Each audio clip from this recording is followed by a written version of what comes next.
Are we ready I to go? Oh, I'd like to double. It is. It is 5:30 PM on July 17th, and we'd like to bring this work meeting to order. And Candace, will you do a roll call? Yes, Councilmember Nordfeld, Yes. Councilmember Stevens, Here. Mayor Scott, Here. Councilmember Perry, Here. and is Councilmember Anderson on Zoom? she's not. She is not. Okay, and then Councilmember Deal is absent. So is Margie still home? You can tell us She is. when she does show I up will. on Zoom. All right, agenda review. Are there any questions regarding the agenda for tonight? Just for being a smart aleck, yeah. Do we really have an hour presentation from the power? Yeah, we do. I've checked on it. And so- I've watched it and Mr. Lund is on the Zoom to, ready to give it to us. We can ask him to, go as quickly as he can, but there's a lot of information. And it's very robust and he's done a really good job in preparing it. So we'll do the best we can, but yes, it's an hour on rates. Oh, well, I'll live with it. The mayor had the same question. And I'll be sure not to ask any questions. Is Colby going to be here tonight? I thought he was. I'm just wondering if he has a recommendation for the Teller property. But we can wait until he gets here to ask him that, I guess. Mayor, Yeah. also on the second presentation on Julie Arnoldson, Right, I don't know if Sean told you, but the couple of kids couldn't make it since he moved it to next week. I haven't crossed that. So we have Mel Jacobson coming in for presentation of service award for the Ephraim City Housing Authority Board, 20 years. We have a request for a sheep project donation, the Everett children. We'll need a motion to do that. We did this, I think, 2 years ago. And we felt a little like maybe we were opening ourselves up to a whole string of donations. And so, yeah. Did any others come from that, or was it just a? No, there was nobody else who came at the time, but whenever we award one, we just have to think about the implications of what if we do get 5, 6, 7 others. Well, I know of two that are probably, now that they know about it, will. So when this was originally, if I may, when this was originally brought to our attention, Mrs. Everett talked about how the kids are given lists of people to contact for donations so that not every kid is going to the same people to get donations. So there is some forethought by 4-H to eliminate that possibility. Good. But that doesn't preclude anybody from going. It's just the recommendation. What did we donate last time? I don't know, because that was I think a it couple was, of years ago. $500. Oh. It's to the 4-H. yeah. It's to the kids to help pay for the feed and sheep. They've got a whole presentation they'll give you about it and what their ask will be. And I think when we got said and done with that, we went, That's what I'm concerned, because I got 2 grandkids that do the same, and it's a great thing. I'm not saying yeah, no, but I think we need to really, Maybe Yeah. scale it back. well, think before. I mean, you get a few people, if it's $500. It's great for one, it is. I'm not saying it's not a good deal, but Yeah. it can add up to a lot. I just don't wanna get us in a place where we're creating creating a monster that we. But then the thing, like Sean said, maybe they're assigning people different ones. I don't know. I'd like to know that.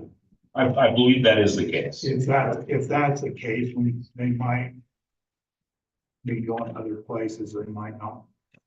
If we could clarify that we're not gonna if it's one person that we're gonna do, or if it's a whole bunch of them. Well, I'd like to see it go the whole club, your whole 4-H club myself. I think Everybody, I do think on the past, my grandkids, they have had somebody that, they go to them, they're assigned, but I'd like to clarify that before we. Mayor, PD is prepared to give you the answer to the previous question. Question, Colby, what is the police department's recommendation on the Rusty Talbert property? So I haven't had an opportunity to look at the pictures that Craig took, so. Let me look at those real quick. Okay, I don't know as far as like any improvements from last time. John, do you remember, to change the subject here, but to go back to what we were just talking about, do you remember the donation last time? I think it was 2 years ago, to the, FFA or 4-H or whichever one it is. I think it was a $500 donation by the city, but I'm not.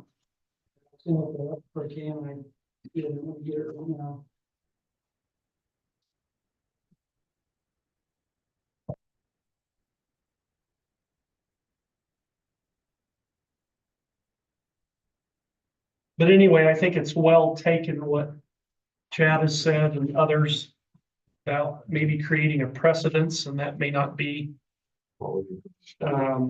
particularly in this fiscal year. With what we've been through, what we're facing. So, After looking at those, I think majority of the nuisance is gone. I mean, there's that trailer, right, but I think he's utilizing it. And then what's on the driveway is the construction materials that he's building his planter boxes right, out of. The majority of the issue material is either behind fence or gone now.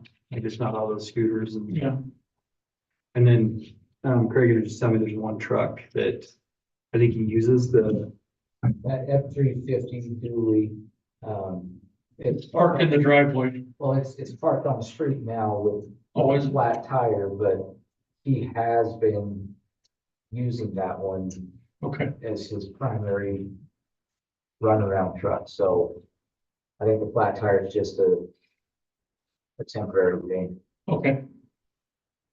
So your recommendation is to remove the citation? I would say so, as long as there continues, well, as long as he doesn't reclutter. Okay. Got it. Yeah, I mean, remove it right now, but just because it gets removed right now doesn't mean that the new one can't. Right, If the violation stacks back up, then we'll have to readdress it the next. I would say we're not gonna go through this whole thing again. that's If good. it happens, we don't wanna see him here ever again. Just go from a citation to an actual ticket. Yeah. Good point. I would agree that this was a special circumstance, but the next time it's going to be more matter of fact. Okay. All right, thank you for that feedback. And then, John, do you want to give us just a preview on the 60-minute presentation that we're about to have? I can talk briefly about it if you like. Just real brief, this is just our work meeting. So before I get to that, on the donations, I've got, San Pete County Junior Livestock Association. Is that the one you're thinking of? I Yeah. believe so. That was $500 in 2020, Oh, it was 24 years ago? August 2020. Wow. Yeah, That was to who? San Pete County Junior Livestock Association. So that's going to the whole association over in Manti at the fair time. Without looking at it, I couldn't really say, but that's my assumption, yeah. And there's nothing in 2022? Not that I can see in this account unless you got voted somewhere else, but this is, I'm looking at, community donations. I don't see one. So the question, I guess, that I'm just having is, are they purposefully spacing it out 4 years so as to not create a burden on the city? So that's I'm not sure. That's the only one I'm seeing since 2018 now. Okay. Okay. Thank you. Okay, so the power presentation tonight is, as you know, done rate study. Look at capital projects, operating costs, power costs, all of that, pretty great detail. I guess the highlights are that we're looking at some rate structure, that we pretty much want to neutral for the first year. They can increase about 30 and 40% over the next. The study shows 5 years, but we're really looking at 3 years, How much? 3.25%.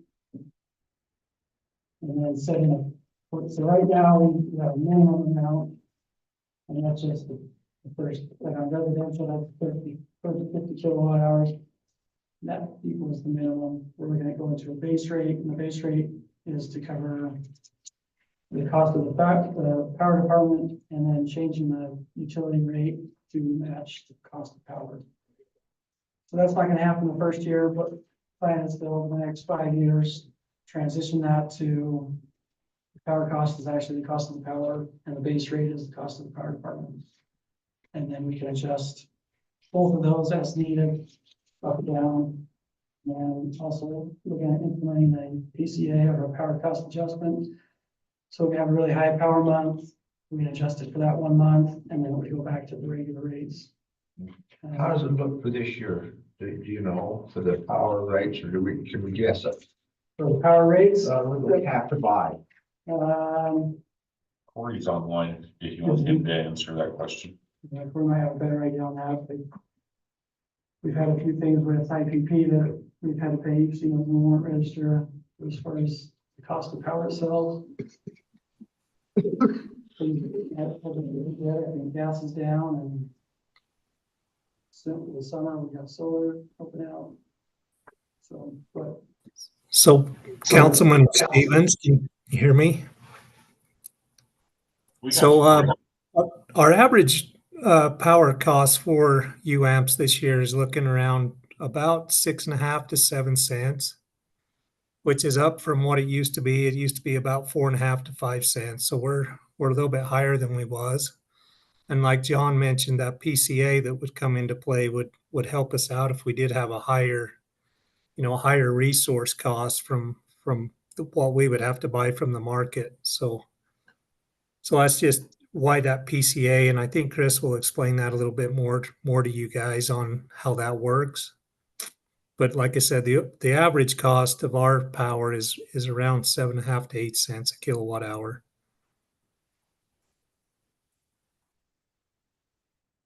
Hey, thanks, Corey.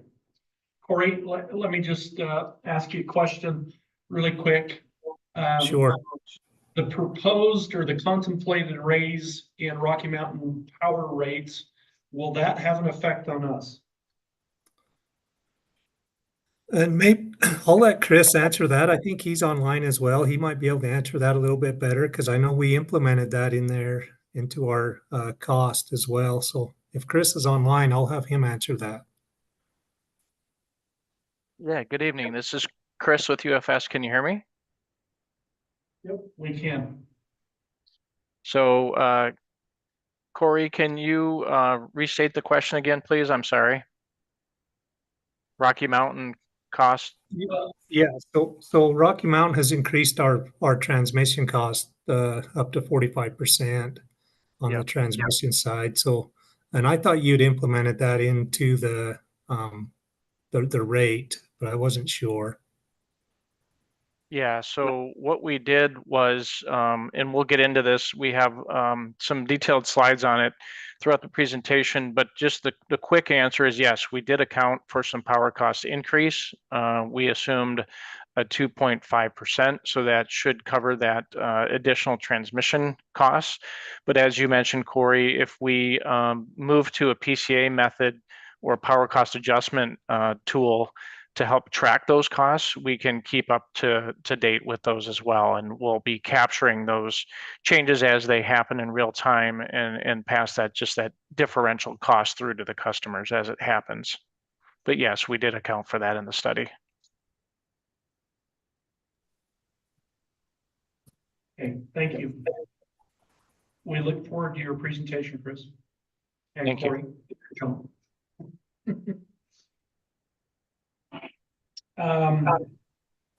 Other items on the agenda, we have a fee schedule update for the library. Michael's here to present that.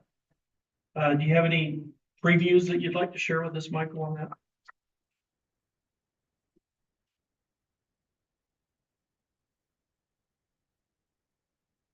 Yeah, so just making some changes to streamline fees at the library.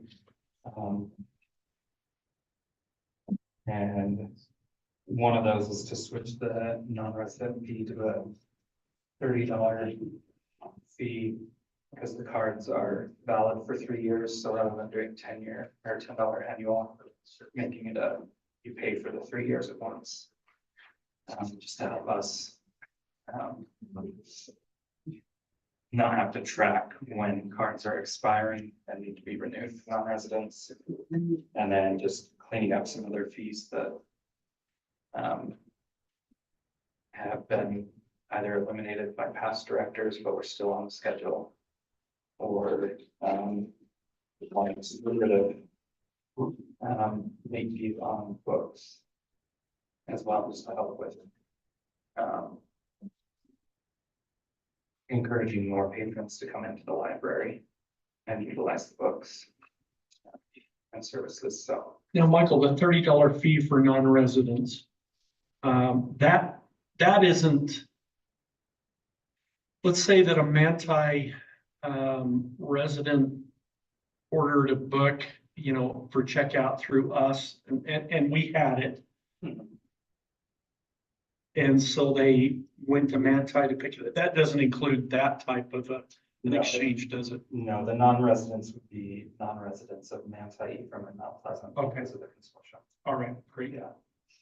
And then just changing the Snow College fee to a one-time fee instead of an annual, because those students are living here in Ephraim and adding to the tax base, but they are a temporary. So what will the annual fee be for them? It was $5 annual, but it'd be a one-time $5 fee. That would make their card valid while they're here as a student, or would apply to like the construction workers at the temple or the hotel or other projects. That they're living here temporarily just so they can utilize the library. There's going to be a building built on the campus of Snow College. It'll be a huge $20-30 million building. Well, that would include them also, wouldn't it? Yes, yeah, it would include anyone who has who's living here temporarily in any of the 3 consortium cities. Okay, great. Any other questions, Councilman? Thank you. Any other general questions, council members? Our work session meeting.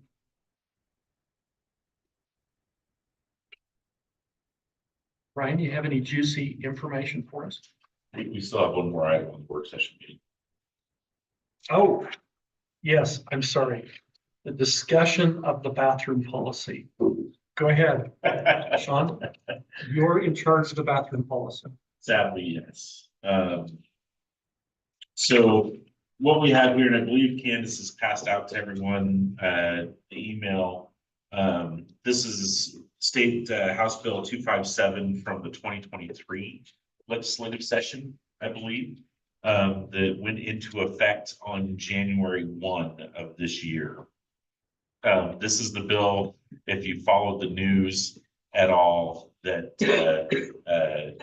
state auditor has been tasked with fielding violations to this law, and has been inundated with thousands of not serious accusations of malfeasance.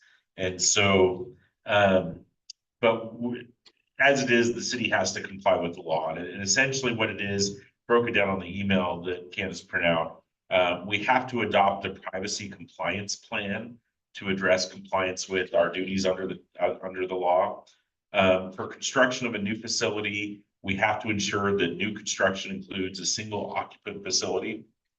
For example, as we've met with the architects for our new public works facility, all the bathrooms in that facility would be single-use occupant that would be suitable for either or any gender.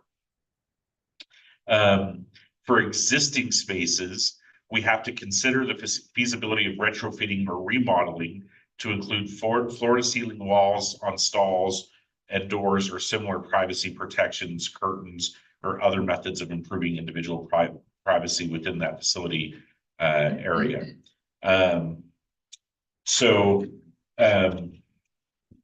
We have to provide the space and all that. So Candace and the clerks that have been working on this, and I will put this up on the screen for those watching on the YouTube. We're very much a don't rewrite the wheel if we do not have to, right? Other people have probably done things and made it work. So Cottonwood Heights has recently passed this ordinance that is their compliance plan. And we feel like this is a good model ordinance that Ephraim could follow to comply with this. And basically just says pursuant to the code, we develop the plan. And in the plan we have that the city staff responds that we will report any complaint we receive that somebody has engaged in any of the following offenses. And these would all be investigated as they would be anyway, with any complaint that came in before the law was passed by our law enforcement staff. And that would go through there. That we say with new facility construction that we will include at least one single occupant facility, and that we will consider the feasibility of retrofitting, amended or remodeling the facilities it owns or controls to include privacy spaces. And basically it's just a restatement of the code that the legislature passed. If the council is amenable to this type of policy and following this model, what we would do is we would draft one that replaces Cottonwood Heights with Ephraim, and Cottonwood Heights Police Department with Ephraim Police Department, and essentially bring this back to you as a resolution and for establishing into our policy book for the city. Has our city attorney Daniel reviewed this? I believe he has, and he is online if he would like to comment on it. Daniel, do you have any comments that you'd like to make concerning the Cottonwood Heights Privacy Space Compliance Plan? Just a second. I think Sean's gonna. Can you hear me? Yes. We can now. Sorry, I'm just driving home from that meeting. Yes, I've looked it over. I don't really have too much to add. It's also something that we've discussed in the UMA conference or the UMA meetings that we have monthly with what different cities are doing to take care of it. So I think it's going to be pretty much across the board for the most part. All the cities are anticipating taking a similar route, essentially. Okay, so you're okay with this as it's outlined in our packet? Yes, when I looked at it, I apologize. I am driving right now, so I can't pull it up and look at it, but yes. You're okay. I don't want you to pull it up. All right. Council members, do you have any questions? Regarding that? It's fine to me. Okay, so I think, Chad, you okay with it? Yeah. Is Coley okay with it, or have you read it, or? Yeah, I read through it. It's all right. Yeah. So our direction to you is to go ahead and go forward. We'll draft that ordinance, and like I said, in practice, nothing is really changing here at City Hall or how we would handle these situations anyway. The big impact to us is as we look for new buildings, we will comply with the state law and having single occupant restrooms. Okay, thank you. Any other questions, council members? All right, I'm going to call for a, I have one question. oh, before you. please, please. We talked about a summer field trip up to the hydro. Is that still in the works, Corey? Yes, that would be great. Just let me know a time and I can meet you all there. All right. Would you like to do that as a work session thing before a council meeting Wednesday or on a separate? Either one would be fine. Okay. Corey and I will, and Candace will get together and schedule something and put it together. I wonder if that's something that we could do at the end of our summer retreat. Yeah, that's definitely something we could make happen since we'll be passing by it anyway. Yeah. So yeah, if we want to do it on August 5th, that would be lovely. Again, our Sounds summer, great to me. okay. So Corey, that'll be August 5th at about 3:30 in the Okay, afternoon as we come down. So That's a Monday. Is that a Monday, Mayor? it is a Monday. Okay, It's the only day that Congressman Burgess Owens could meet with us. yeah, that works So- great for me. And if he stays, he may want to look at that also. I find that interesting. There is some money available for our old hydro possibly to have, maybe the building looked at and possibly some upgrades to it. And I wonder if he would know of anything out there that could help us out with some grants. We can certainly ask his people about that. Great. Sounds good. Yeah, definitely. So, okay, so I'm gonna call for a sauntering break until 6 p.m.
I'm sorry.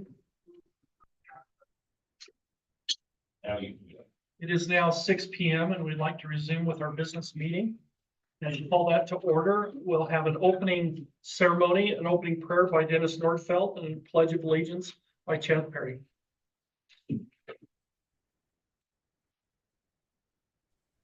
Our Heavenly Father, we're grateful for our many blessings. We're grateful for the opportunity to be here tonight with the City Council and the residents of Ephraim. We ask that Thy Spirit will attend us, that we might be inspired by Thy direction in the decisions that are made and the discussion that is had. We are grateful for this valley that we live in and recognize Thy hand in our blessings. We ask a blessing to be with our emergency responders, that they will be kept safe from harm, and all of our city employees as well as our residents. These things we pray for and thank Thee for, and do it in the name of our Savior, Jesus Christ. Amen. Amen.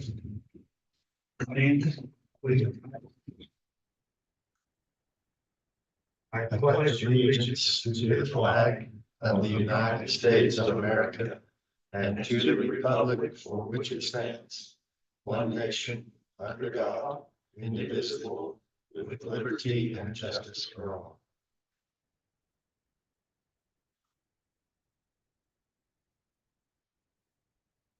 Thank you. I have a statement to read prior to our business. This is a statement that I issued at the beginning of the week. I issued this statement to both the press and our social media platforms. The statement reads as following. I absolutely condemn the violence leading to the attempted assassination of former President Donald Trump. Our country cannot withstand this type of violence and nastiness in our political discourse. Violent talk, persecution of political opponents, and dehumanizing political opponents gives license to political violence. As the mayor of Ephraim City, I say to one and all within my reach that we must work for civil political discourse, reject violence, and listen to each other better. Blaine and I are praying for the families of President Trump, Corey Compertone, and the other victims of this heinous act, and hope for a healing for them physically and emotionally. Signed, John Scott, Ephraim City Mayor. And I wanted that read into the public record so that there would be a record of that for future. All right, we have a couple of public comments. Are these the only two, Candace? We have a public comment from Jill Colby, who is online. Is she online? She is. Okay. I'll bring her over so you can see her in just a second, as soon as I get my. Hi, Jill. We're gonna get you brought up here.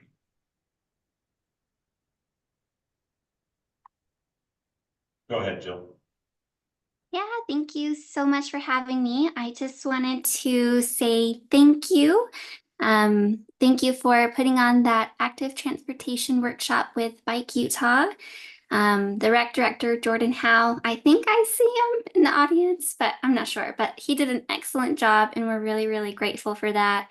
And we're excited about any improvements the city can make to improve the safety of people walking, biking, and rolling. So thank you so much. Thank you, Jill. We appreciate your comments. Yep. We appreciate that. Thank you.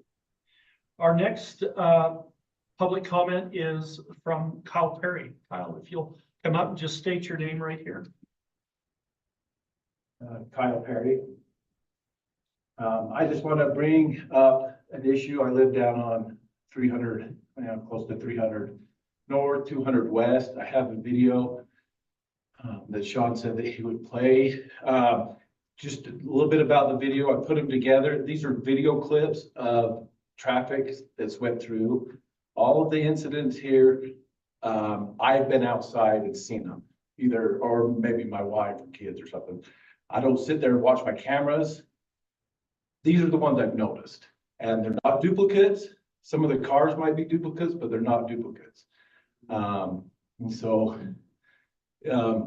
Just let me know when you're ready. Okay, go ahead. Yeah, that's, so my issue is I just have a concern with, there's a stop sign right there. And people running the stop sign. And it's not just running the stop sign, it's the amount of speed that goes. Would you through go there. back to that first? I'm sorry, Kyle, is this the same car? The first two It's, are, it's the same car. There's different times. Okay, Zoom in on the last. yeah, The police is aware of it. I've contacted and. okay, so Colby, you have. And I don't like calling law enforcement to report problems, but on this incident, it's happened multiple times, but it's just not one person. I mean, it's multiple. That's a different vehicle. It happens different times of the day. How new is that stop sign? 20 years. Or longer. It's been there a while. I mean, they don't even Slow stop. down. They don't even stop. And I have family there with Antonio's, Well, that's Chad's truck. and I'm not here to single anybody out. I just want the, city council to be aware of the issue. I know that law enforcement, I've talked to them, and I know that they're aware how busy the I mean, that road, 200 West is busy because everybody goes to Walmart and they try to avoid Main Street. And so I know that, and law enforcement can't be down there 24/7 and enforcing the stop sign. Good grief. But I mean, I've tried to come up with some things, you know, some of the things I thought of is, and I've talked to Sean and Jeff about it, if we could paint stop on the ground, but that might not help. I mean, they'll probably just fly by that anyways. I've thought about maybe seeing if we could put like a flashing red light, but then I don't know, do I want a flashing red light coming in my house at night, stuff like that. I've also thought about maybe, if there's a way, I know it would cost money, maybe it wouldn't work, maybe it would, but putting in like a little drain, so people have to slow down right there. That intersection floods every time it rains. I mean, and I've talked to Public Works and they just barely put a new drain in. Somewhat, they adjusted it. They can't dig for a drain because there's a gas line that goes by. But I don't know if like a little dip in the road you could put there that the cars have to stop. Most of them are going towards, there's some that go the other way. So it's not all the time headed out to Walmart. And I have more videos. I wanted to condense it because of the time I'm allowed here. I mean, I probably could, I have probably 100 videos, and these are just ones I've been outside trying to work in my yard, trying to deal with that, and I've noticed. And so it's just concerning. There's a lot of people walking. They walk to Walmart. There's no sidewalk. Once you go past 300 North, there's no sidewalk down there. The road's fairly narrow. I mean, once you get down there where the houses are, then there's a sidewalk, but there's not a sidewalk on the other side of the road. Sometimes the people across the street will park a trailer on the corner, which reduces visibility. So it's just concerning. I don't want somebody killed. I don't want some of my family members killed. I don't want to be killed. I lived down on 100 South and for a lot of years, and there was somebody killed down there on that intersection. They were going to Autometer, and there was a car going 200 West, and car going down and didn't stop at the stop sign, and one person got killed. So I know it can happen, and it's just not here to get anybody in trouble, or I just want to, let the city council know that it's concerning. I mean, the amount of speed is, and I've talked to the officers, and the officers could probably sit up at 400 South or 400 East and write stop sign tickets all day long by the football field, but they're not going this fast. And so Who's that guy bent over there working? Yeah. Yeah. I should have blurred that out. Kevin, smile. And so, but anyways, I just wanted to bring it up, and I don't know what can be done, if anything. Stop sign probably, or I mean, not the stop sign, painting on the road probably wouldn't work. I don't know, like I said, I don't know, a dip in the road would obviously cost money. That dump truck did not stop. And so, so I don't know, I just want to, I mean, some of them are slowing down, but it's like that one, I mean, just. That's your That's truck. not mine. Here's one, it's not a stop sign, but they were hauling, they were hauling. I think one of them here towards the end, is my wife's coming down the road and the car's like not stopping and they almost. I think we went by that one already. Oh, maybe they She's in the should. gray Yeah, car. and so, oh, this is the last one, there's a motorcycle. But, I don't know, it's just concerning.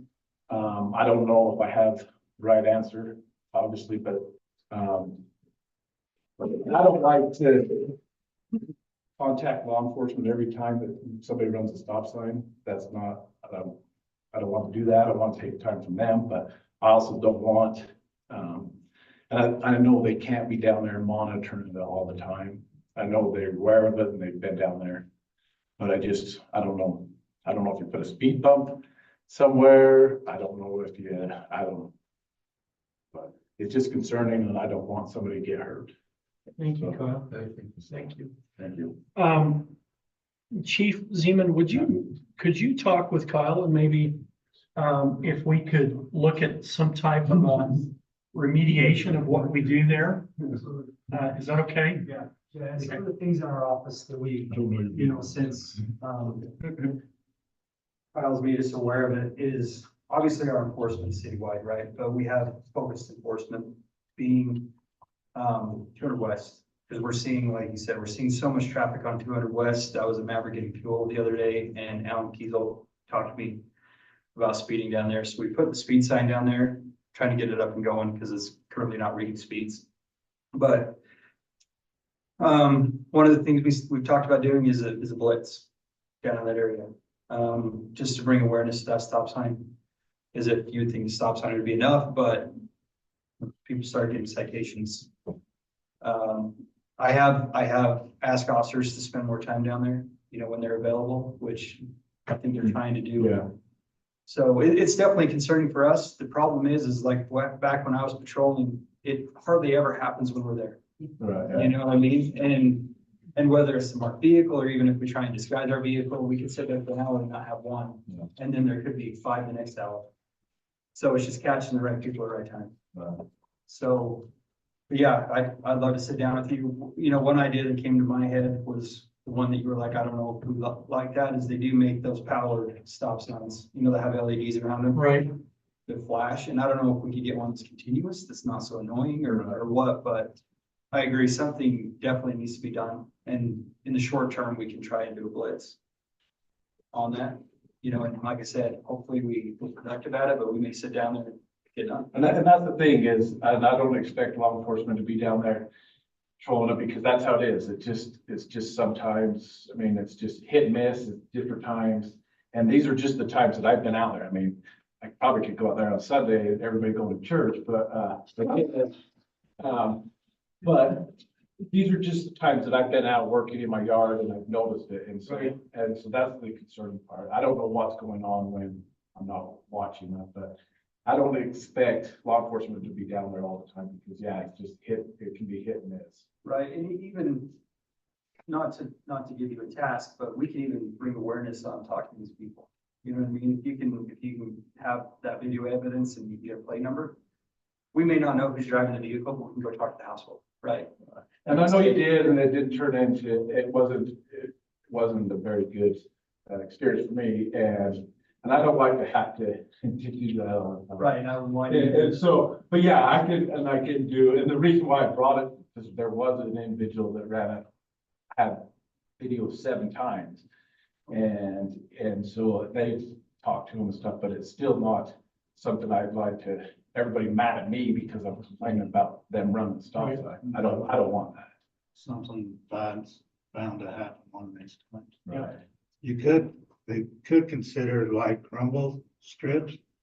The rumble strips you could move in the winter time, so they wouldn't be a problem with cleaning the snow.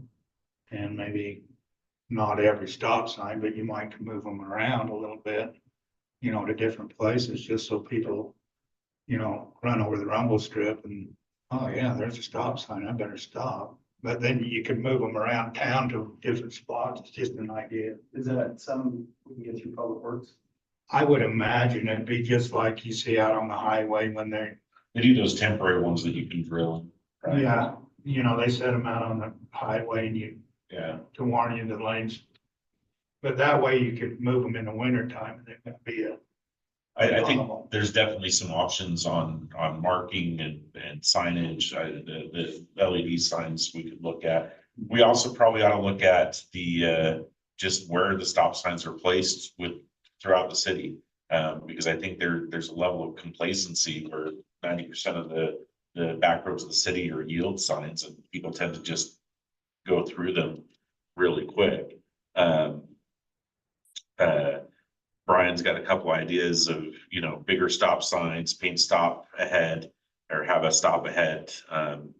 Putting a lighted intersection, you know, you'd have the four-way lights there, police blitz, speed hump, bulb outs on the curb.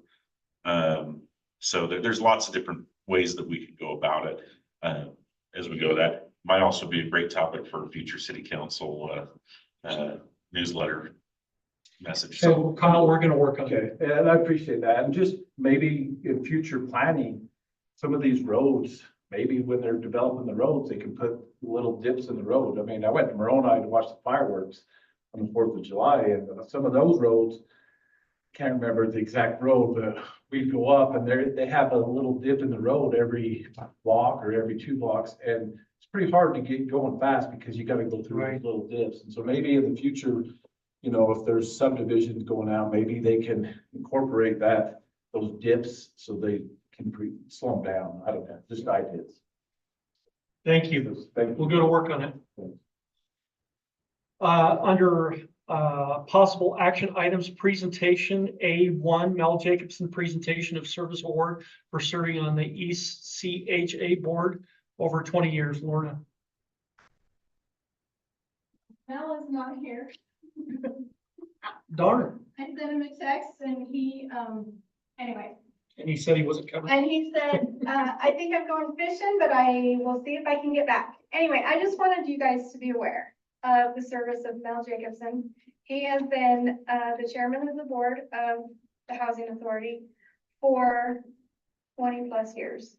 And he's done it very graciously, and he's been an excellent asset to the city, and he's done a lot of service there. So I'm the director of the Housing Authority and thought that it would be pertinent to be here tonight and to honor him and his service, but I can just run by his house, let him go fishing in peace. But anyway, I just wanted to make you guys aware of that. Well, I think Mel deserves a round of applause. Yeah.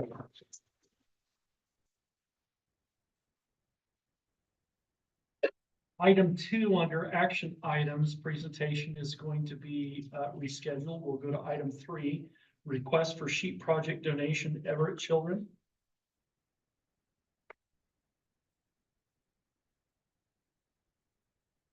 Hello.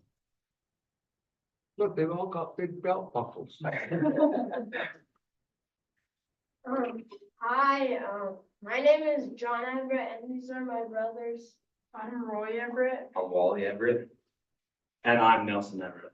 And we are here to talk to you about our 4-H sheep projects. A couple months ago, we went and got our sheep, and ever since then, we've been preparing our sheep for the county fair, and we've been doing things like walking them, feeding them, shearing them, spending time with them, and much other things. When we raise our lamb, we are raising it for a prime meat carcass, but we gain many other things from raising these sheep. For example, hard hard work ethic, responsibility, public speaking, and much, much more. Like Roy said, we went and bought the lambs. It's not cheap to raise these lambs. We calculated it out to be about $400 per lamb.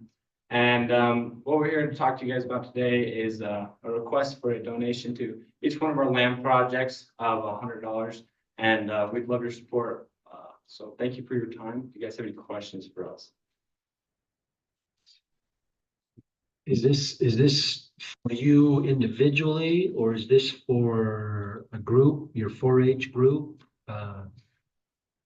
So it would go towards our specific lamb projects. Each one? Yeah, each one. And nobody else? I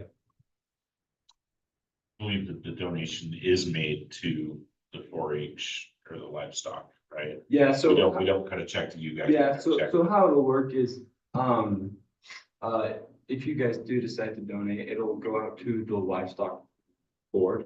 And at the end of the year, when we get our check back from our auction sheet, it'll be added onto that. So this goes to the group as a whole. How many are in the group? So it doesn't go to the group as a whole.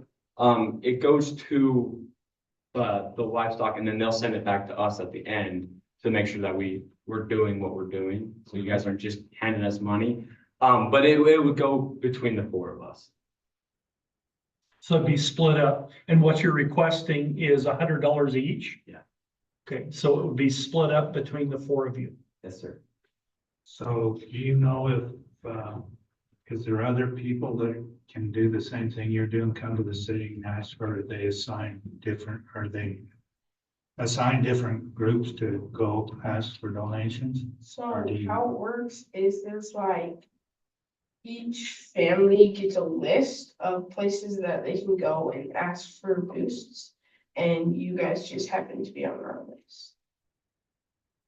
So do they all get the same list, or, I mean, is what I'm asking is, next meeting, if we have 4 other people come, is that how? So the list is just our family. So we're the only people who got Ephraim City.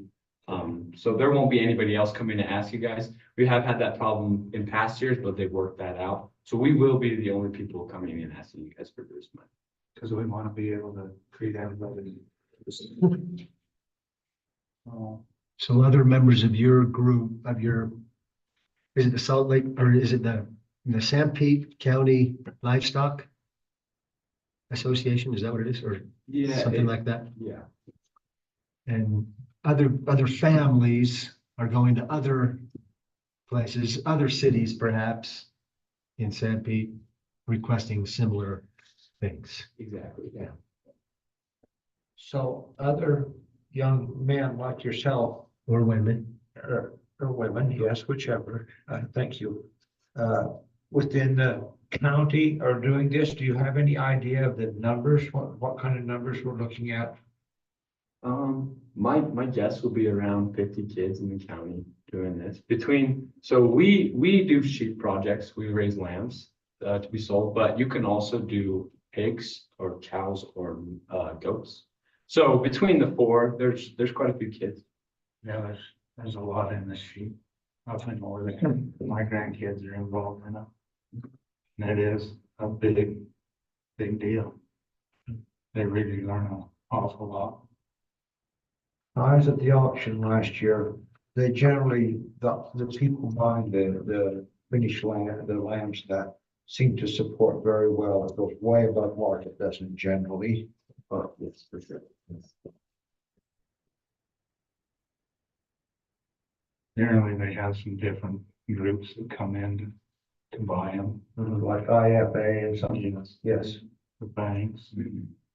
There's different people that. It is a very good program. They're involved as far as watching the kids, they learn an awful lot. It's amazing. If you have never been to one.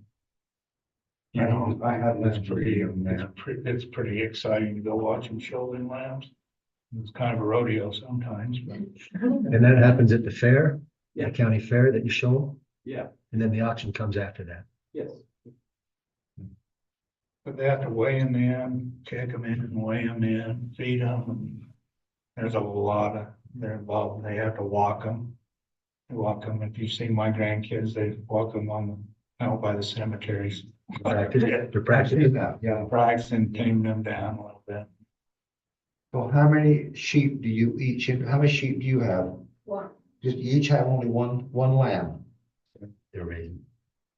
Okay. Can you bring them in right now? They might smell off the room. If you'll clean up after. I've done that before. How, Go ahead. I was gonna say, how's our donation? I mean, it's, It's July 1, we're flush. Don't say that. We're pretty tight right now, aren't we? It's up to you. we have about $5,000 in our donation. Have we used much of it? We use zero. Zero. I'm sorry. Of course, it's the first week after. Right. You come at a good time. I know this. Well, this is just a thought, you know me, I speak out. We are really tight this year on budget. And I would feel comfortable doing $50 a lamb for the 4 of them. I don't know if we can take 10% of our donation budget for one project. Okay, any other thoughts, Councilman? I think it's a very good program, but the money situation, Sean has just said we're pretty tight on it. I think it's definitely a good program. I do too. You know, I wish we could give the 500, but if everybody's, I'd feel comfortable either way. Or the $400, I guess, it's not fun.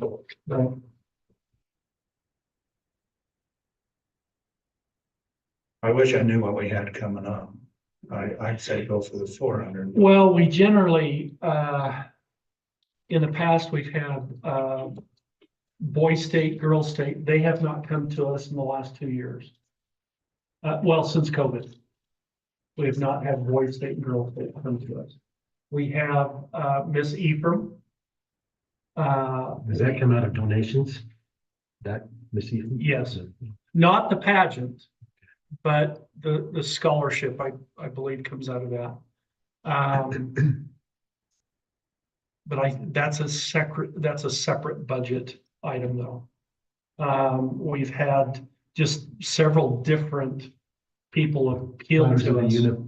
Daughters of the Utah Pioneers comes. That doesn't come out of this. Okay, that's a different thing. We've created a completely different budget item for DUP now since this fiscal year. So they don't come to us or they shouldn't come to us for any type of donation. I'm comfortable with the 400, just the fact that this keeps these young kids involved with something. They're not out, they're not. It's almost a full-time job.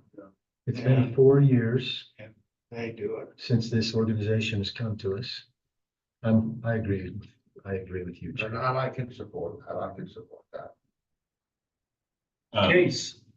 Just in case there were questions, John had given us before as part of our budgetary process, this spreadsheet on where we've spent donation money over the years.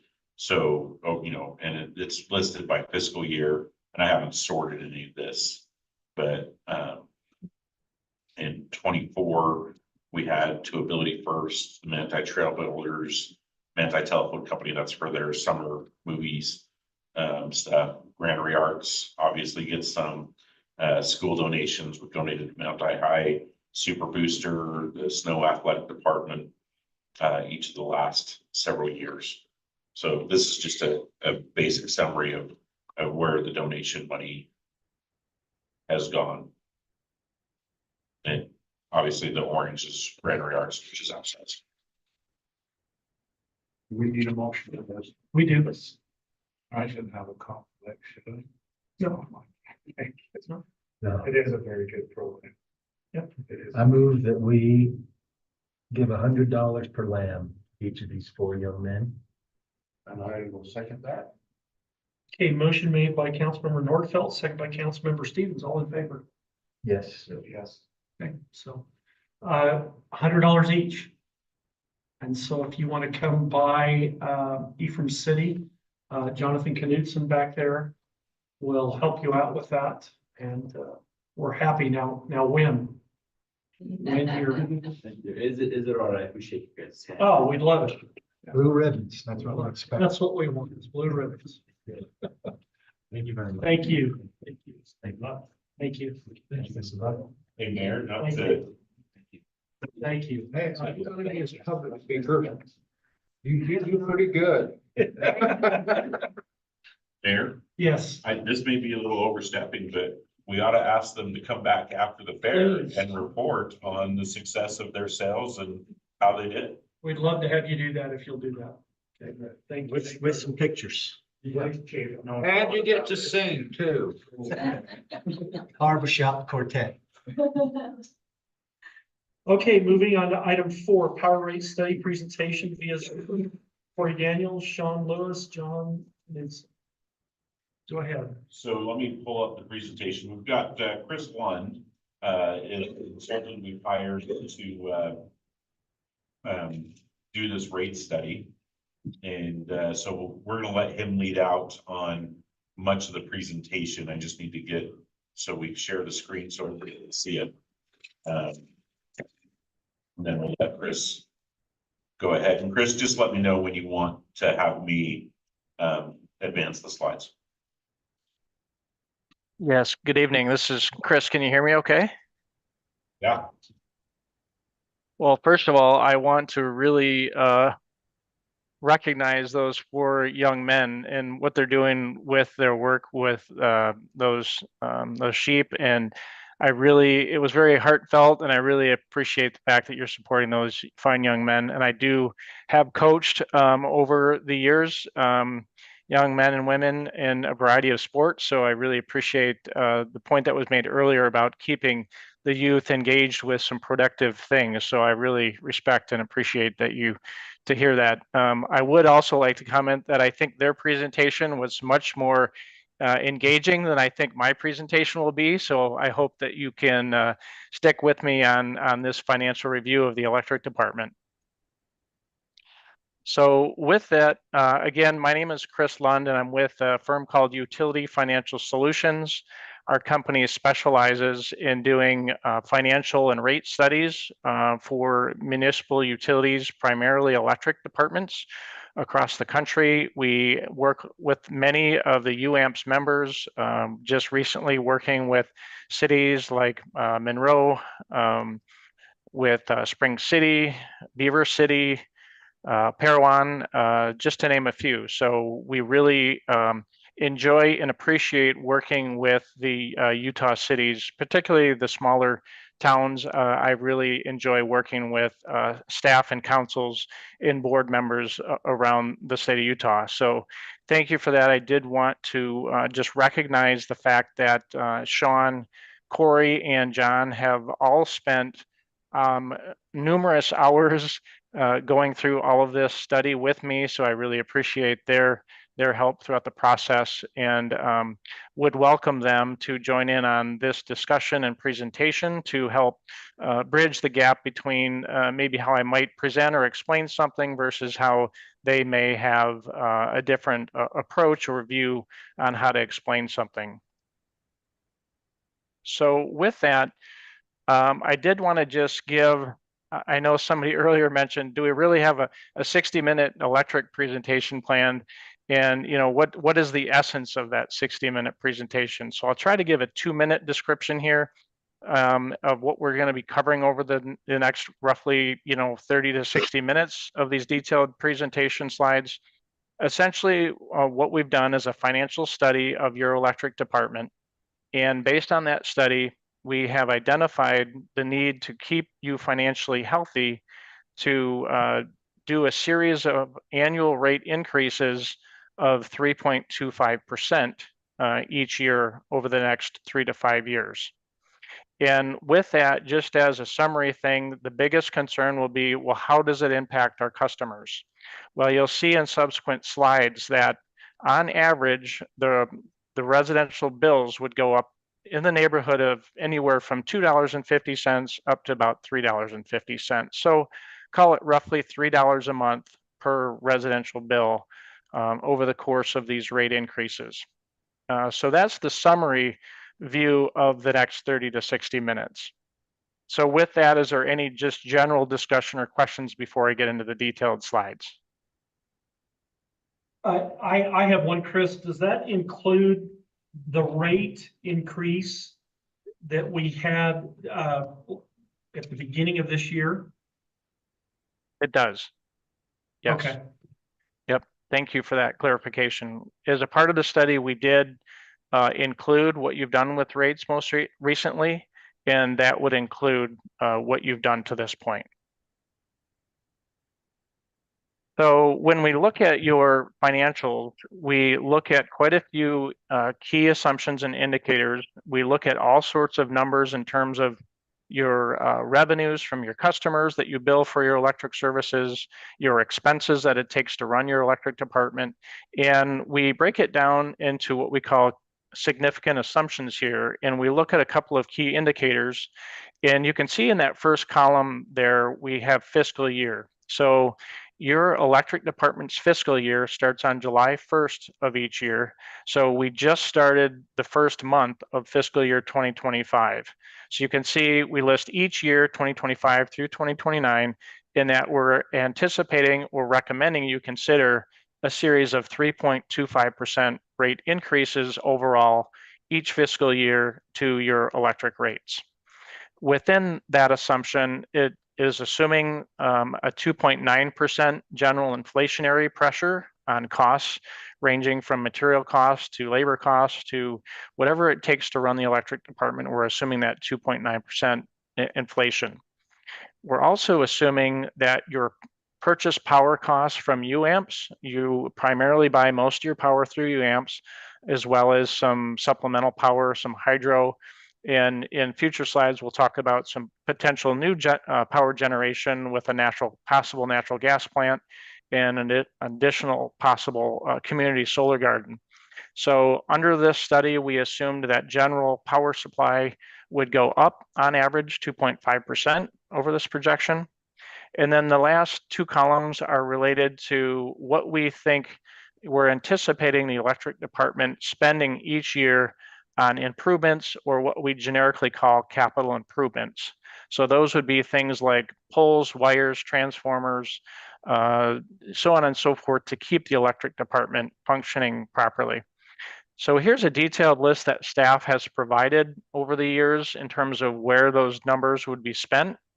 And you can see one outlier or one bigger year would be anticipated in fiscal year 2026. And you can see a big portion of that, roughly $2 million, planning to be spent. 1.5 million is being budgeted to contribute from the electric department in order to build that new public works building. You can also see out in fiscal 28, we have budgeted 8 million for a combination of a new natural gas electric generation plant and potentially new solar garden, and then 3 million for some substation upgrades. So best practice from my perspective is to encourage the council to consider a series of 3 years of rate increases of that 3.25%. And then just prior to fiscal 28 hitting with those larger capital expenditures of the 8 million and the 3 million, maybe refresh the financial study to make sure everything's on track, and then make sure that fiscal 28 and beyond are still adequate at the projected 3.25s. You can see off to the side there, we have real quickly, I'm sorry, Sean, on that side note, we have additional $100,000 for metering that we've added to the plan. We've identified with staff that quite a few of your residential meters primarily are getting dated and aged, and we've come up with a plan to order 4 pallets of meters each year. It was felt by Corey that his electric staff could handle that sort of deployment of rolling out 4 new meters or 4 new pallets of new meters each year to over 5 years upgrading and getting new replacement meters out there in service. All right, next slide, please. So this is a real detailed slide of all of the summary or all the financial data coming together in one place. This is really what we call a financial projection summary. It's almost like going to the doctor for a physical checkup.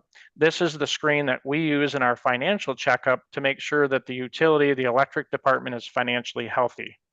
We look at a number of key financial indicators or targets. The main one here you can see is we're simulating as if the council was adverse to doing any rate increases at all over the next 5 years. And so you can see that we're simulating a 0 rate increase over the 5 years. And what would that do to the electric finances? You can see over there that second to the last column, projected cash balances.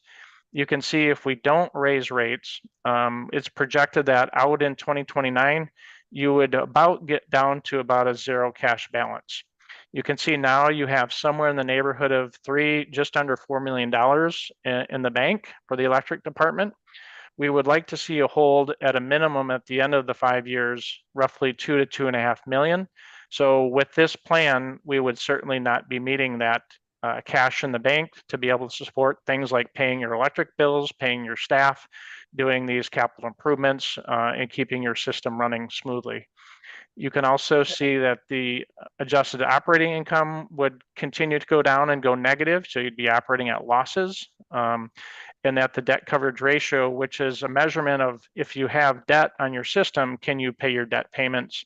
And you can see out in those later years, anything under a 1 would suggest that you can't afford your debt. So this is just showing you if you do nothing, things could get pretty bad pretty quickly. So we want to try to avoid this scenario here. Any questions or comments on this slide here? Well, I think, Chris, you're speaking specifically at the projected cash balances by 2029. And then you look at your targeted minimum cash and what we're trying to target to by 2029 is 2.188 million. Is that correct? Yeah, and that would be our recommended minimum. We'd like to see you something over the minimum. So if you're over 2.2 million out in that 2029, we would be thrilled. But we would consider it to be somewhat of a financial emergency out in those later years as you fall below that minimum. So yes. If we do nothing. If you do nothing, correct. Okay. This is really just a slide to show you that it's not financially prudent to do nothing. Thank you. So the next slide is what do we do with this? What is the financial outlook change and how does it look by doing that series of 3.25% rate increases, over the projection period? So you can pick any fiscal year you want, depending on how many years as a council you're comfortable authorizing the electric department to implement. You can see, for example, over the projection period at 3.25% rate increases each year. Out in that last year, we're projecting your cash to be right around 2.6 million. So as I mentioned earlier, we would consider it an emergency if you were under that 2.2 million and you're somewhat over that at that 2.6 million. So we feel that that's a healthy and appropriate place for you to be. You can also see that in the middle columns where we talk about the operating income, that you're getting close to meeting our recommended operating targets and no longer operating at losses, which we want to have you avoid. And jumping over to that debt coverage ratio, which will become important here in the future when you potentially go to issue a bond for debt to pay for that potential new natural gas plant and solar field, that you'd want to make sure that you have enough revenue coming in to make your debt payments. And that's showing out in those later years where 2028, 2029 are showing you're over a 1. That means you're receiving enough money from your customers to make your debt payments. So this financial picture is what we would consider a healthy and appropriate financial picture with those series of 3.25% rate increases.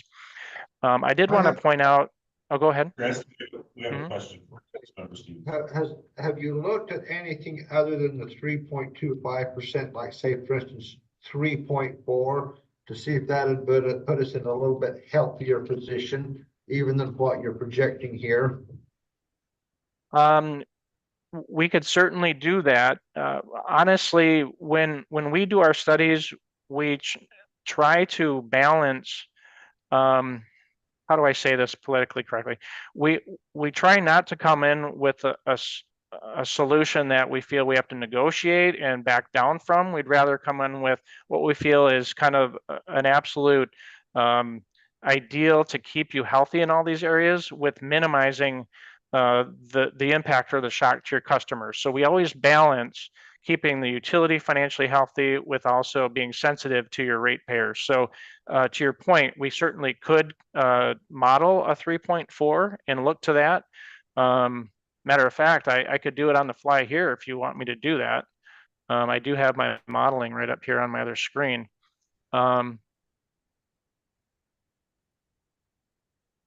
Yeah, and just for an example, if you did 3.4s out in that, oh, go ahead. Okay.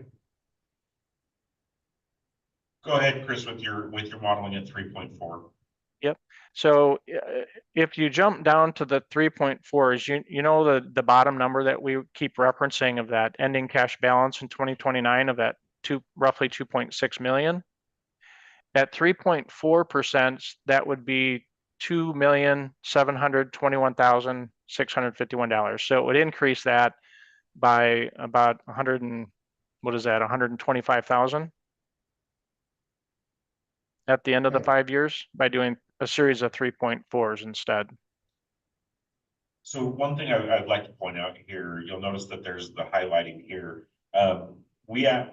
Chris had originally adjusted this to start July 1 of this year, and we had to say, we can't start anything July 1. We're just getting the first presentation on this.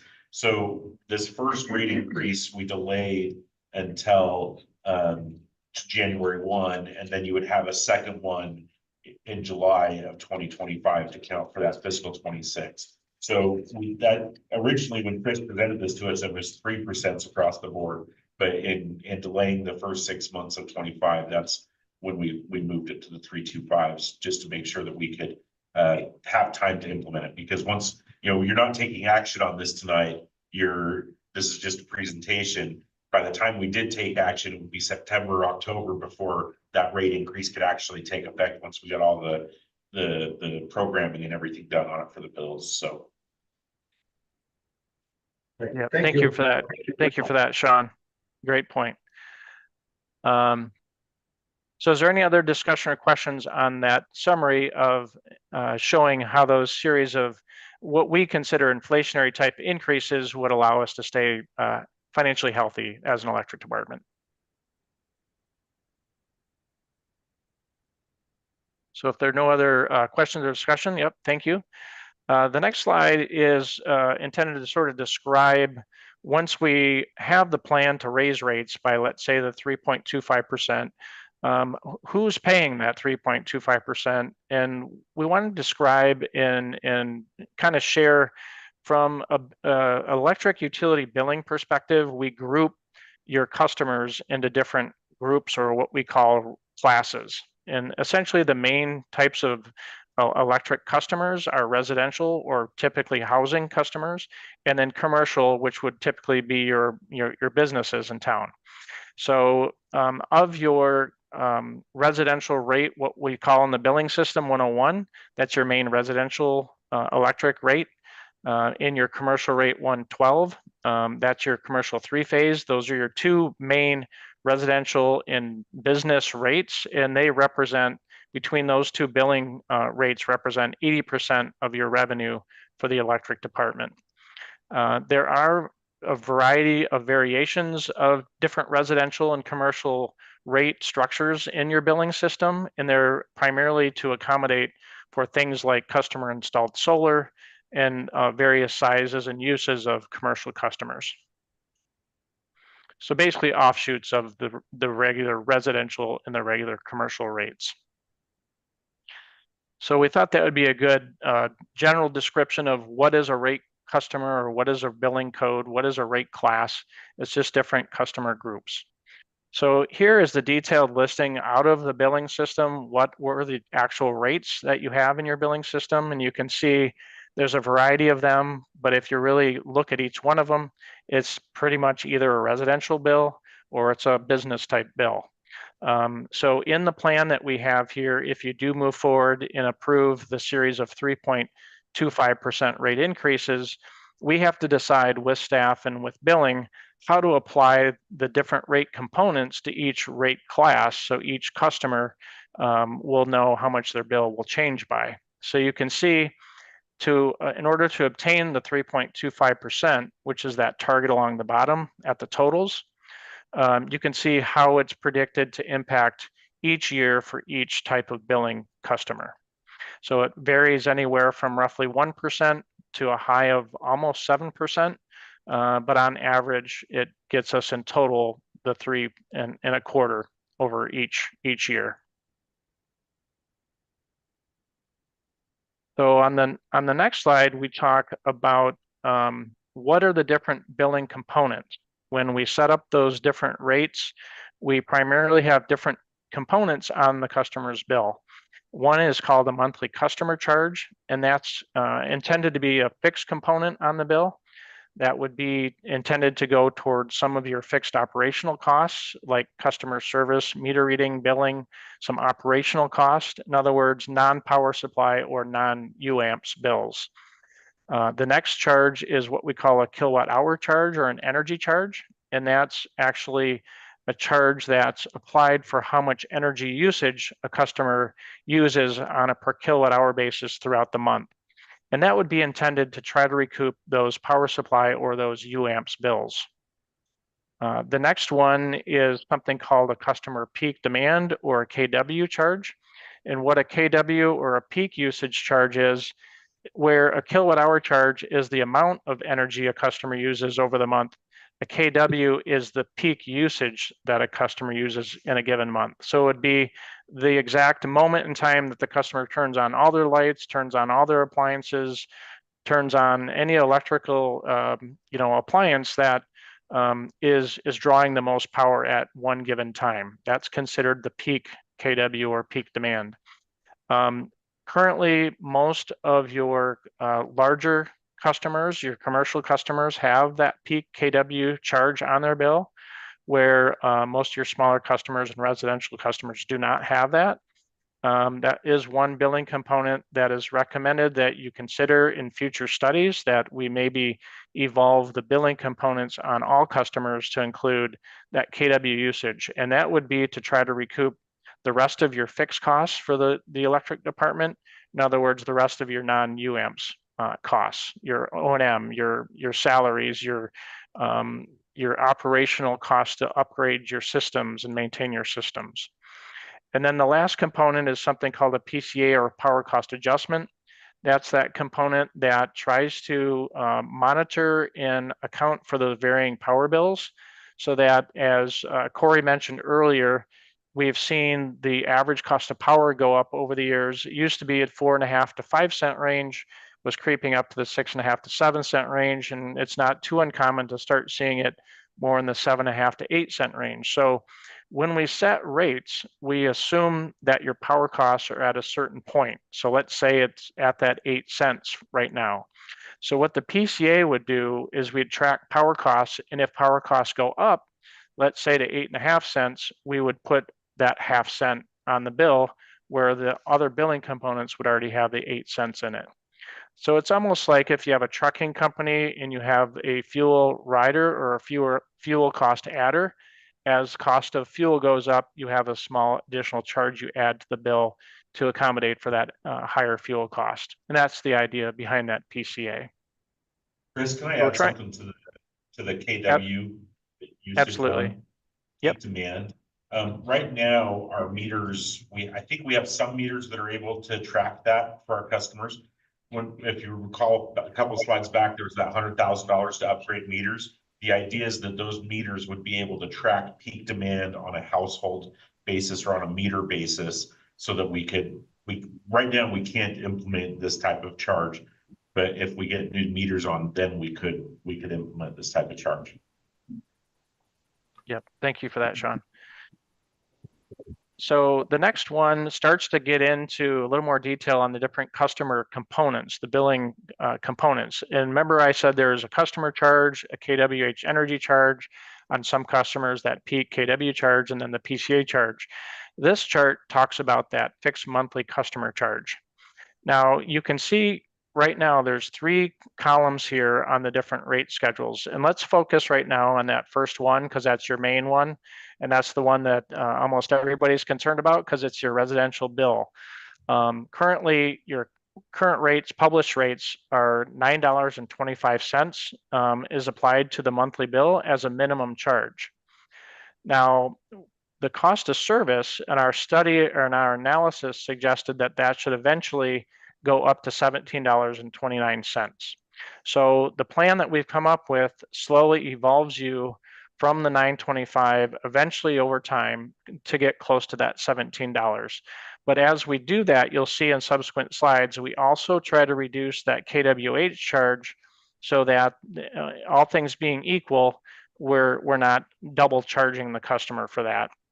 And the reason why we try to fairly increase that customer charge and apply it as a base charge instead of that minimum charge is twofold. Number one, we like to have a predictable fixed cost recovery because again, things like customer service, meter reading, billing, your staff doesn't change month to month just because somebody's usage varied in the month. So we want to try to produce a stable and fair, predictable revenue recovery through that base charge to help fund some of those fixed costs on a monthly basis.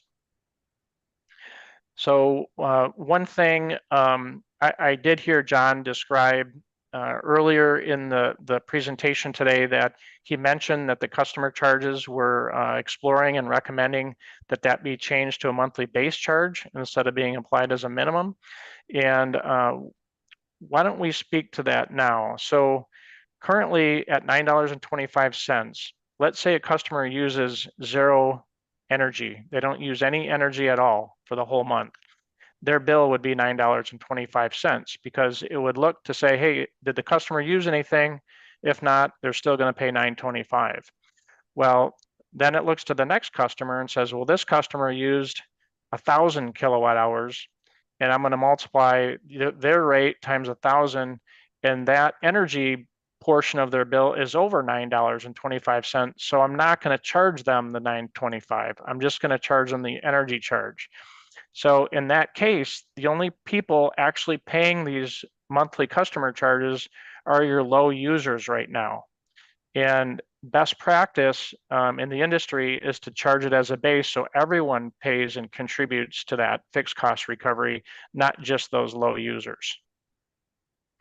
So are there any questions or discussion about customer charges and them being applied as a minimum in our recommendation to slowly change them over time and increase them, but change it to be charged as a base so everyone contributes, not just those low users?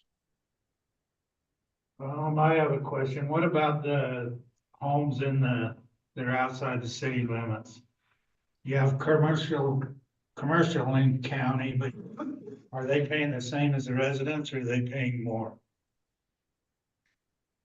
So that's a great question. Yeah, right now, a resident outside of the city would be paying the same rate. You don't currently have multiple billing codes that differentiate between inside and outside city. Some towns will do that, but your rates were not set up to do that. But that is something that you could consider in future rates to do that if you would like. What we do find is if you do break city versus in county or out of city, typically what would primarily vary on average would be that fixed monthly base charge would be a little bit higher outside of city than inside of city. And the primary justification for that is twofold. One, on average, we find that in-city lots are a little bit smaller across the frontage versus outside of city lot frontage is a little bit longer or wider along the road frontage. So there's typically more infrastructure required outside of city to service each customer versus less infrastructure per household to service in city. So that's one justification for that. The other reason is that if you're servicing outside city customers, if another utility came to the area and tried to take that customer from you, your inside city and electric department has spent money to build out that infrastructure, and they may be at risk in the future of losing that customer. So that's another reason for that risk to potentially split out the out of city customers and slightly charge them a little bit higher monthly base charge. Any other thoughts or questions on that? Well, my thoughts are is that we want the people to live in Ephraim, not in the county, so. I think, just my thoughts, that the residents should be treated.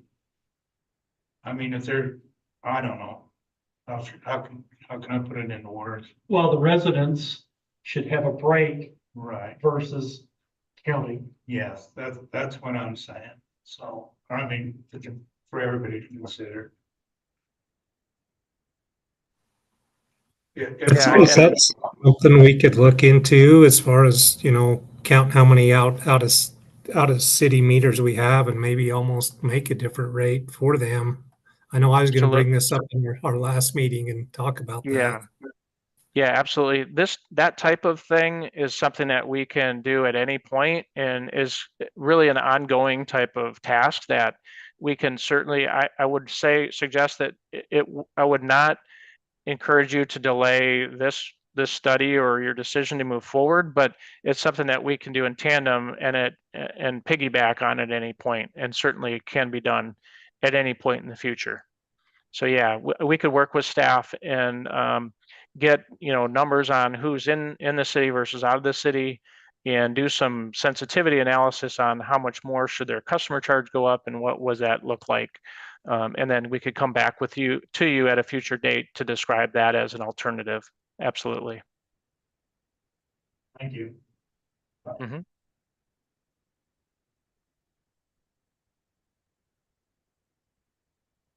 I'm just making some notes so I remember to come back to that. All right, so we've talked about the need or the recommendation of those 3.25%. We've talked about how you bill your different customers and different groups customers in terms of residential and commercial, and how it filters down to their rates. Now this is going to start getting into the nitty gritty of the bills and how the rates work. So the first part that we want to talk about is the fact that best practice would charge that monthly charge as a base charge instead of a minimum. Again, so everyone contributes to that, not just your low users. And then on that KWH rate, you'll see in subsequent slides that currently some of your rates have what we call KWH tiers, or in other words, based on quantity usage, you might be charged a different rate. Well, again, best practice in the evolution, most towns are evolving to a single rate on that KWH rate for two main reasons. One is it's much simpler to understand and to calculate and to maintain for not only the staff, but for your customers. And number two, the future of energy purchasing isn't necessarily on how many kilowatt hours you buy in a month, but eventually it's going to be based on when did you buy it, what time of day. So you may have heard of the term time of use. That is more likely to be the future of any time varying rates versus quantity of usage. So we'll get into that next as well. And the last thing is that KW rate, you'll see that some of your customers are given the first 15 KW for free, and then they only charge for their KW over 15. Some do get that break and some don't. Again, best practice is to treat everybody the same and fairly and charge everyone a fair and incremental charge for all KW. And the last thing is, again, the recommendation of implementing that power cost adjustment so we can track your UAMPS power bills and pass along any of those variations that do come along. So there's a lot of numbers on this slide, but what I wanted to do is give you a feel for how much is the typical residential bill going to change over this plan. So you can see the top set of numbers is how much the typical residential bill is in total. And you can see the bottom is how much would that typical residential bill change from year to year. So you can see in the far right bottom that a customer that uses zero energy, their bill on average would go up $2.35 each year, their monthly bill. If somebody uses 600 kilowatt hours, which is about your average residential customer uses about 600 kilowatt hours, their bill on average would go up $3.28 for their monthly bill each year. And a customer that uses more energy than the average of 1,200 kilowatt hours of energy, their bill on average over the projection period would go up $3.15. So as I mentioned earlier in that summary, the average residential customer is seeing anywhere from, roughly $2 to $4 of their bill increase over this plan. So is there any discussion or questions about those billing impacts on a variety of residential usages?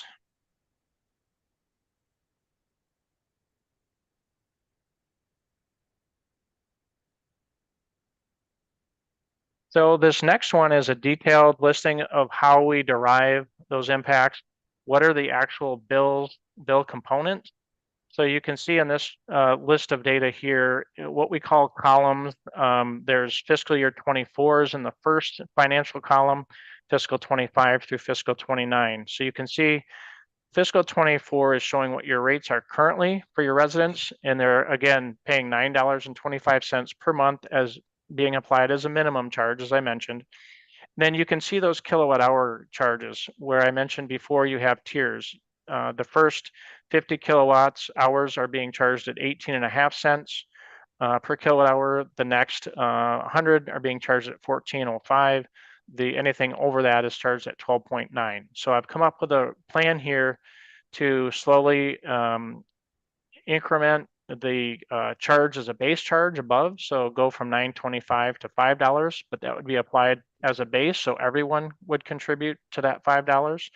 And then any kilowatt hours the customer would use would be charged at the 13.27 cents per kilowatt hour for any kilowatt hour usage.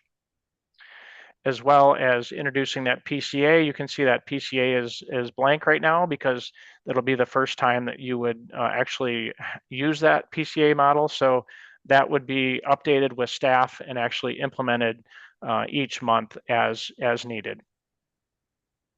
So again, in total, you can see it's roughly just under 4% change for the residential customers, anywhere from $3 to $4 for that average usage. Chris, can the PCA ever go negative? Meaning that if we're billing it at 13 cents or 12 cents and our power costs, the market just drops out of it, would we give money back to the residents or the customers because we're saving money? Yeah, so Sean, that's a great question. And that's a philosophical thing that you'll have to decide as a utility and as a council, given direction from your council here, is yes, the PCA has the ability to calculate a credit. So as Sean just described, if we find that, hey, wow, power costs went from 8 cents back down to 7 cents, eventually we could potentially, in that example, pass a 1 penny credit back through that PCA. Best practice would be the lowest to let that PCA go is a 0. And the reason for that is some months you have what's called over and under collection. So we want to make sure that you're made whole over time. So best practice would be, yes, you can potentially have a credit if power costs go down, but we would usually only do that in the event that you're fully in balance at that time. Thank you. A great point and great question. Thank you for bringing that up. So you can see with that progression over the 5 years, if you carried this out that far, the base charge would be up to that $21 and the energy charge would be at 12.79. So you can see as we're slowly and incrementally increasing that base customer charge, we're slowly decreasing that energy charge, still getting those rate increases that we're in need of. So we're trying to align more fixed cost in that base charge and trying to get that kWh charge closer to power costs over time. So I did want to point out, show the details behind the commercial rate details, because again, as I mentioned earlier, you have two main customer billings. One is the residential class we just went over, and the second one is this commercial, what we call three-phase. So these are your larger commercial customers.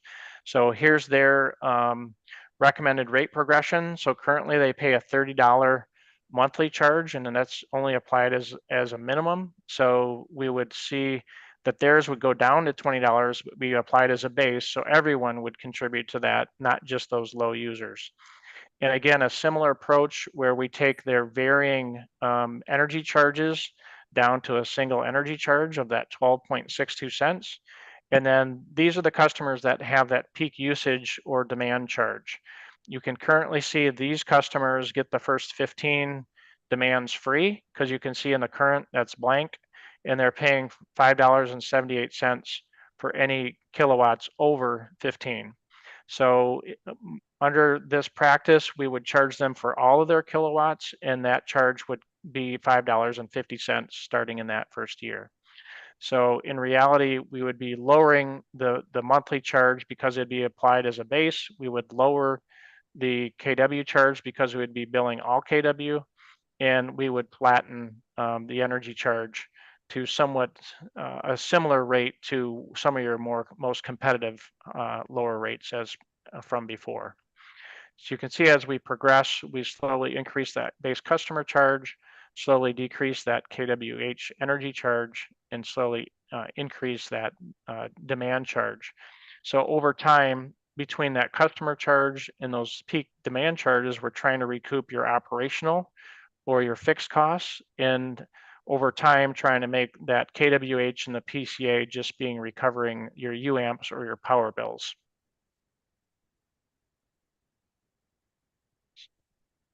So, and again, we have talked some about PCA, but just to review, that's a mechanism that will work with staff, if you approve them to do so, to track your power costs each month. And we would take an average, usually over the last year, of those costs, and as they change, we would apply that change, or in the example I've referenced, if it goes from 8 cents to 8.5 cents, we would pass that half cent as an additional charge as a PCA adder to the customer's bill. So that would help keep the utility financially sound in the event that power costs do change. Because I know in the last 3 years that had a pretty material drain on your cash reserves. So here's a simple math example of it again. Let's say your average costs were 8 cents, which were in your base rates. Power costs in the future, we're just showing maybe they go up to 8.5 cents. In this example, it would show that we'd recoup that additional half cent on your customer's bill to recoup that increasing power costs. And next slide, please. With that, that concludes the detailed analysis. There are subsequent slides in the appendix if anyone would like to see any of the details behind any of the other rates that are offshoots of the residential and commercial rate we reviewed. But with that, I'll open up for any additional questions or discussion. That's a lot to absorb. It is. That's why we wanted to have a discussion rather than make a decision on it. What's your biggest questions on this? Do you like the concept? I mean, if I could simplify this and explain at a 5th grade level, we're taking it from where rather than having a minimum charge that you only get charged if you don't use anything, we're building in our fixed cost as a base that everybody pays.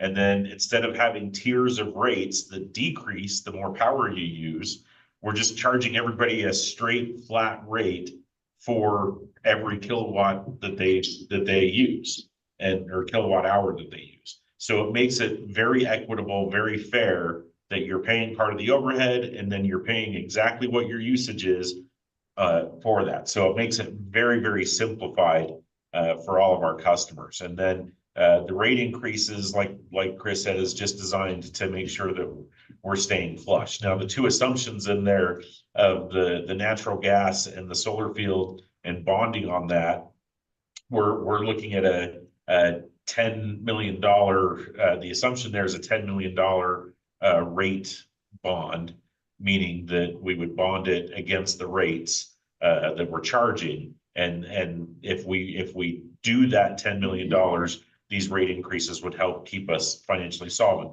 However, if we choose not to do those, or if the bond numbers change, we would have to do that calculation again in the 3 years when we do that. But if we never do that bonding, if we say we decide we don't want to do the natural gas backup, then we don't have to change the rates, or we could change direction, right? The idea of this is just to simplify the rate structure and the rate calculation for every customer. And the goal and the stat, other than the cost change, is to keep the bill essentially flat, but just changing how we calculate the bill to accommodate those fixed costs versus the actual use. Does that make sense? Beautifully said, Sean. Yeah, it makes a lot of, economic sense. Everybody should be paying for the fixed costs, everybody that has a meter. Yeah. And then the variable cost, our use, we pay as we go, right? We pay as we use. So it's definitely more equitable. So this increase would stay, so like next year, we won't come back to have to raise it up more and more and more. It'd be kind of set for. It depends on years. It depends on how you choose to do it. You can choose to do a 3.25 in January. And, we've got the plan here, and we can say we want to do a 3.25 in January. And then we've got to come back and discuss it again in July if we want to do that next increase. Or you could say we want to set a resolution that we're going to change these rates by 3.25 annually for the next 5 years. And that locks you in. And then future councils would have to come back and repeal that in order to stop those changes from happening. So you have a choice of, do we want to look at this every year and see if we're on track? Or do we want to follow this plan for the next 5 years and then hire the consultants to come back in year 3 or year 4 to make sure that we're keeping track on what we want to do? I think it's a very good thing for us to look into. It's gonna make everybody's job. It'll make everybody's job a lot easier. We'll have something to show why we're, instead of just doing your budgets and. Yeah.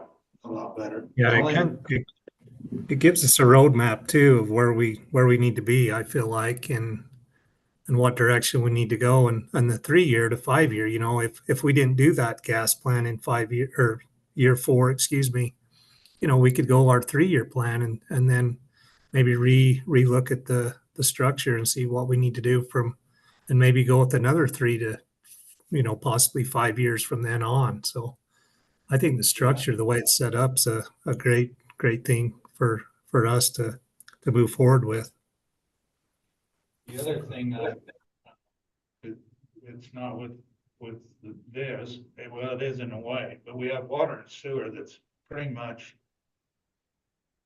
on the same route. We need to get them to do this study too, and I'm thinking that it's going to be similar, a similar increase. I think it would be good to go like the 3 years and then look in the water and sewer, because I think it'd be nice to have them all on a 3 year instead of raising them up. Have some plan instead of going day to day type situations, because I think the water and sewer is going to be the same thing. Got inflation, all the same factors as this. I don't know what they would be, but I think the city needs to look like, if we raise this up to 3.25, it's going to be something. We're going to have to look something similar in the other departments too. a rate study would be necessary to do it in the other departments. And I think Jeff has been talking about that. I think that's what we need to do, because something like this, you've got it on paper, you can see where we're going. And what we need to do, but I think the water and sewer, where they're in basically kind of the same boat, everything's going up, fluctuating so much. I hate to put such a burden on the city, but it'd be nice if we had all three of them. So where they need to be, so we don't need to come back and ask for more money and ask for raise rates and. So Chad, I think have some kind of- what I hear you saying is let's do it all together instead of separately. I would like to see that, but I don't want to postpone Right. this. Right. But I would like to see them all put together. I think this is just me, I would like to see them all. I think make it easier for us, make it easier for the residents, make it easier for the supervisor and the city manager to run things. If you've got it on a program like this that you can see, and like Corey says, we can go 3 years, and if we need the gas plant, or if we need a water tank, or, we can make them decisions after 3 years. I think that is wise counsel, Chad, and we haven't anticipated a rate study for sewer and water in this year's budget. Of course, we just started this year's budget. We could take a look at amending the budget to do that this year, or we can put that off and do that rate study for those two next year, on next year's budget, and get the same type of analysis done so that we can have that plan together. The reason, either way, the council, I think we need to do that. And with talking with the utility board, we've talked about it. I think we need to do that. Either next year would be fine, but I think it's quite a bit of money to get it done. But then we're on the right track. In my mind, we're in a lot more professional track. We can say, this is our cost, and this is what we're doing, and this is where we're going, instead of just kind of, I don't know, not winging it. But then to me, it'd be a lot more professional to have it, a lot more, everybody to understand it. Everybody's saying the same thing, so I think this is good. I kind of got off track of the power, but I think water and sewer needs to go on the same rate. The council needs to understand that, in my eyes, I think that water and sewer is gonna be something similar. Their rates are gonna go up to that point. I don't wanna say, okay, we're gonna do the power and let the water and sewer fall behind, is what I'm saying. Right. Good Yes, point. oh, go ahead. No, go ahead, Chris. I was just going to add to that I probably didn't specifically say it, and I don't mean it as just a plug for me selfishly, but our firm does specialize in water and sewer wastewater studies as well. We do telecommunications, natural gas as well, so refuse. So I personally am specialize in electrical studies, but we do have staff that specializes in water and wastewater as well.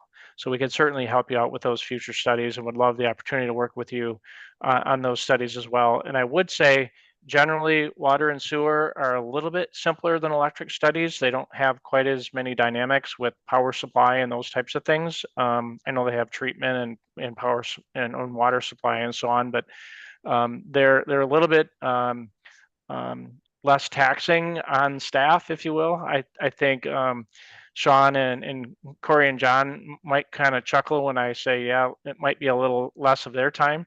But I think we could certainly help you in those areas and come up with some plans. Chris, can I ask you just one quick question? I want to remind the council that this is the base rate study. You remember when we contracted with UFS, we wanted to do it in 2 parts.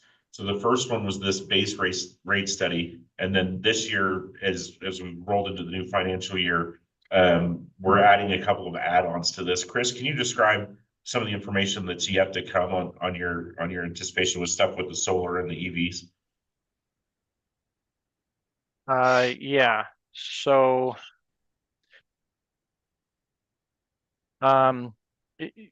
Sean, you're asking what type of information we'll need for the solar and the EV studies, or what sort of No, just that we're doing a solar study to look at how solar impacts the customers and what rates we should be charging solar customers.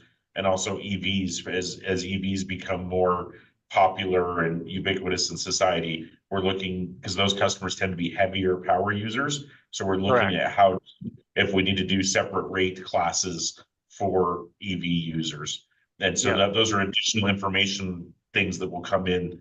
You know, we just looked at the base rate as part of this, but UFS is also doing this additional work for us that'll come out later this year. Correct. And just the concepts, not anything specific. Yep. So as you described, Sean, we're going to follow up with those additional studies and make sure that we're looking at the value and the fairness of what you're paying and what you're allowing for your customers to install for solar.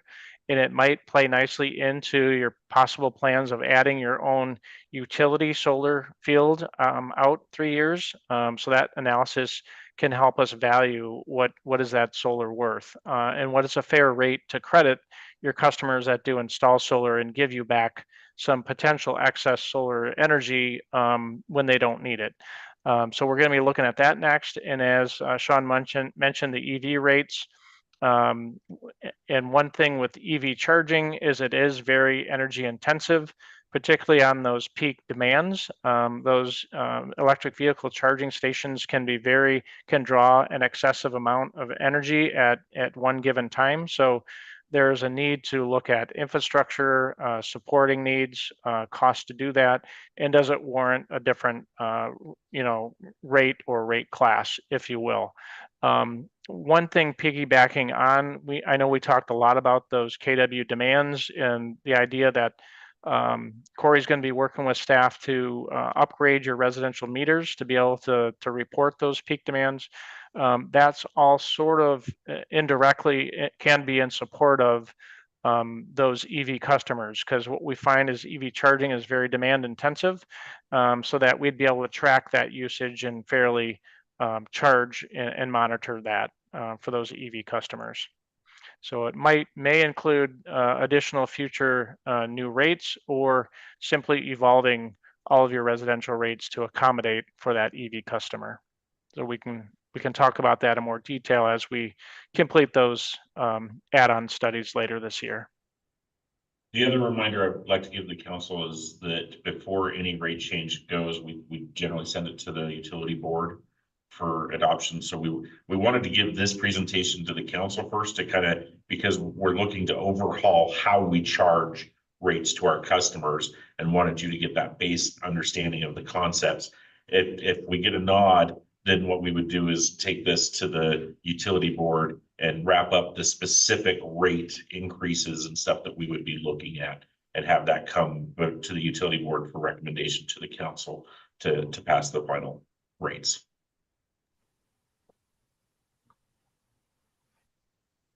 Thank you, Sean, for that. I'm glad you mentioned that. That's something I brought up in utility board last week, just to kind of give them a heads up of what's happening. So thanks for bringing that up. Are there any specific questions about what we've discussed, or do you want more detail on, or anything like that? I just, I don't know how to word it, but it might sound like, well, I'm saying, let's raise the water rates, let's raise the sewer rates. I want the citizens and everybody to know that we're not a money making. We're not doing it to make money. We're doing it to keep the good systems. If we fall short on these systems, the water, sewer, the electricity, we'd be in bad shape.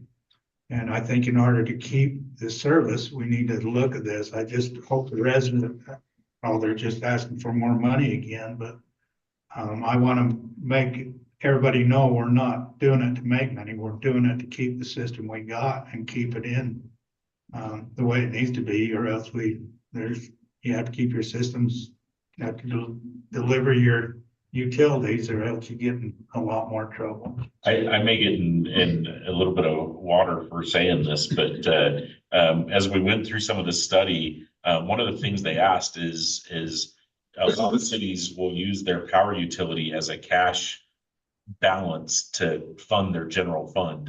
And when things fall short on the general fund, rather than go through truth and taxation or whatever, they'll raise the utility rates and then just transfer whatever they need back and forth. And when we were going through this, Chris asked us how we handled transfers between utilities and the general fund. And John was like, well, we have this calculation that we do, and it's based on these facts and these factors. And Chris was impressed that we actually had a program in place on how we did that so that it was equitable and fair, and that we weren't just using our utility as a way to fund the city. And that made us unique. And that was a good kudos to John and Corey and the team that set the system up years ago to make sure that we weren't just gouging our residents, as you say, Yeah. Chad. But credit to Chris and his team. This has been very robust, very thorough. I've been pleased with their work, and they've been good to answer. Chris will tell you, I think he'll tell you, you guys know, I always jump in with weird questions at odd times, and he's been good to answer all our questions and make sure that we understand what's going on, and try to make it simple for you guys to understand what we're doing. So. Okay, thank you. Thanks, Chris. Thank you, Chris. Appreciate it. Great. Thank you all. Have a great night. I would remind everybody that in the last nearly 4 years, inflation has hit us here about 20%. Yes. And so, it's not, I mean, I think sometimes people do get that impression, Chad, that we're just raising and we're trying to combat this inflationary pressure that we see throughout the city systems, whether it be personnel, or it be vehicles, or it be infrastructure replacement, whether that be sewer, power, water. And so it's something that has been very concerning to the council. We don't want to overburden our residents. That's the last thing we want to do. And yet we have to meet the challenge of where we're at economically as a city, and that has been a challenge. So Yeah, there's a lot more things besides utilities too, you know, you got fire and police, all the other things. We got a lot to take care of, but I just wanted to say that I think this is a very good program. It lets us do our jobs easier, I think. And see what we're doing, seeing what Corey's doing, what Jeff's doing. I mean, we're talking about Corey, but I think we're gonna be talking about the other departments too. well, this is more factual based. Yeah, It's not opinion based. yeah, It's more factual based. and I think that's worth a lot. Yeah. Especially when you're dealing with lots of people. Right. Okay, moving on now to item B, consent items. B1, city code violation update. Rusty Talbert, 294 North, 300 East, violation of ECC 4.08.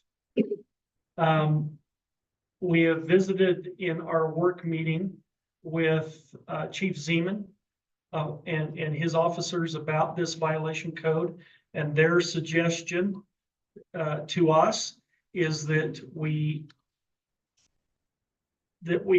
suspend the violation with the understanding that there cannot be any more accumulation or further accumulation of stuff on the property at 294 North, 300 East. And so looking for a motion to suspend that violation in the case of Rusty Talbert. Now, we're gonna make it in the motion that if that happens, that it will go directly. Yes, we need to. Okay, I would make a motion that we suspend the code violation for Rusty Talbert, violation ECC 4.08.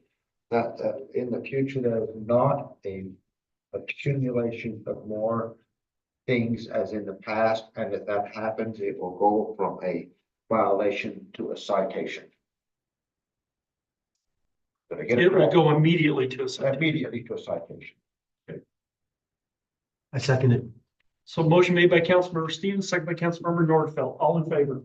Yes. It's unanimous. Moving on to item 2, Ephraim City Ordinance 24-02 fee schedule update for library. Michael.